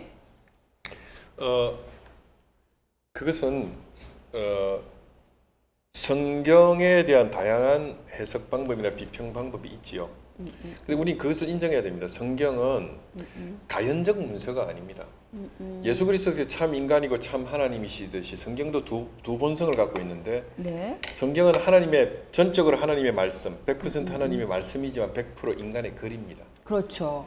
그러니까 예를 들어 바울의 로마서를 가지고 예를 들어 설명한다면 바울의 로마서는 네. 전적으로 바울의 편지입니다. 바울의 글이죠. 고린도 전후서 바울의 글입니다. 네. 고린도 전후서 읽어보면 고린도교의 정황이 고스란히 그 안에 들어와 있습니다. 네. 바울의 어떤 캐릭터도 그 안에 들어와 있습니다. 전적으로 바울의 편지입니다. 네. 그럼에도 불구하고 성경은 고린도 전후서는 전적으로 하나님의 말씀이지요. 네. 그렇기 때문에 성경은 신성과 인성을 동시에 가진다. 성경이 전혀 역사성이나 인성이 없고 네. 네. 오로지 하나님의 말씀이라고만 주장하는 그 주장이 매우 신앙심이 깊은 것 같지만 그 신앙심이 깊은 것이 아니라 성경이 역사성이 없는 가연적 문서, 영지주의적 문서로 네. 가연적 문서로 만들어버리는 오류를 범하게 되는 것입니다. 그렇기 때문에 네. 성경이 역사 속에서 우리에게 전달된 하나님의 말씀이라면 그 성경을 이해하고 해석할 때는 다양한 방법, 역사적, 그렇죠. 문법적, 문맥적, 신학적 해석 방법을 사용해야만 하는 것이죠. 예. 그러니까 그런 의미에서 이제 이게 일반 계시적으로 읽는다 그런 얘기가 되는 거군요. 일반 계시적으로 읽는다기보다는 성경이 하나님의 말씀이지만 그 하나님의 말씀이 역사를 통해서 우리에게 전달된 것이기 때문에 성경의 역사성을 주밀하게 이해하고 통찰하고 그것을 재구성할 수 있어야 성경이 가지는 하나님의 뜻을 바르게 드러낼 수 있다는 측면에서 우리의 성경 읽기는 인문학적인 방법을 존중하고 그것을 사용해야만 한다는 것을 말씀드리고 싶습니다. 그러니까 질문을 살짝 바꾸면 이렇게 될 것 같아요. 그러니까 하나님의 말씀인 성경은 사실 계시잖아요. 계시 내용이 다 이렇게 들어있는 것이니까. 그런데 이제 그것을 읽는 주체는 우리 인간이란 말이에요. 그러면 인간이 처한 상황이라고 하는 것이 있어요. 어떤 시간성, 말하자면 역사성이 되겠죠. 네. 혹은 사회성도 있을 것이고, 그리고 또 그 성경이 쓰여지는 그 성경 나름대로의 성경에 쓰여졌던 어떤 역사성이 있을 것이고 또 문화라든가 혹은 정치라든가 어떤 다양한 그렇습니다. 컨텍스트가 있을 거란 말이죠. 말하자면 지평의 융합을 말할 수가 있을 그렇습니다. 것 같은데요. 네. 그러니까 그 성경에 쓰인 그 지평과 오늘날 나의 지평이 서로 이렇게 만난 그 접점에서 그 해석이 이루어져야 되기 때문에 그것은 하나로 고정된 해석일 수가 없다는 것이고 그렇다고 보면 다양한 컨텍스트를 같이 동원해서 이 성경 읽기를 해야 한다. 이렇게 얘기가 될 것 같아요. 그런가요? 그렇습니다. 네. 그 텍스트가 있다면 성경 본물 네. 텍스트라고 한다면 네. 텍스트가 형성되는 당시에 텍스트 저자의 정황이 있을 것입니다. 그게 하나의 그죠? 지평. 네. 그다음에 성경을 읽는 그죠 해석자의 지평이 있겠죠. 네. 이걸 안토니 시슬러는 두 지평이라고 말하는데요. 그러니까 가다모의 이야기죠, 그렇죠. 지금. 이 두 지평 사이에서 우리는 간극이 엄청난 기나긴 시간적 간극이 있겠죠. 네, 그러니까 네. 성경 저자의 지평과 우리의 지평을 함께 네. 통찰을 해야 그 두 지평 사이의 접점 속에서 네. 적용점을 찾아낼 수가 있습니다. 그 현실 적합성을 본문을 통해서 구현해낼 수가 있는 것이죠. 그렇기 때문에 이 텍스트라는 이 지평과 우리의 상황이라는 이 지평 사이에 이 갭을 해결하고 극복하고자 하는 그 해석자의 노력이 네. 해석학이라고 하겠지요. 네, 네. 그 부분을 이제 도외시하면 성경을 고대의 죽은 문서로 읽는 그렇죠. 사태가 화석화된 문서로 되는 읽는 거죠. 사태가 발생할 것입니다. 네, 네. 자, 여러분 그래서 이 질문은 그러니까 그 성경에 쓰인 그 지평, 우리나라 나의 지평, 다시 말해 하나의 컨텍스트가 될 건데요. 이 컨텍스트와 컨텍스트를 만나서 그 안에서 새롭게 재해석된 어떤 그 성경이어야 된다. 이렇게 가시면 될 것 같고요. 자, 이렇게 해서 여러분 어떠신가요? 세상에 다 끝냈어요. 15장까지. 네, 너무 수고하셨고요. 다음 주는 이제 16장부터 마지막 19장까지 다룰 거예요. 여러분 너무너무 애쓰고 계시고요. 다음 한 주 이제 잘 따라오시면 되겠어요. 여기까지 마치도록 하겠습니다. 교수님 감사합니다. 네, 수고하셨습니다. 네, 감사합니다. 네, 고맙습니다. 네.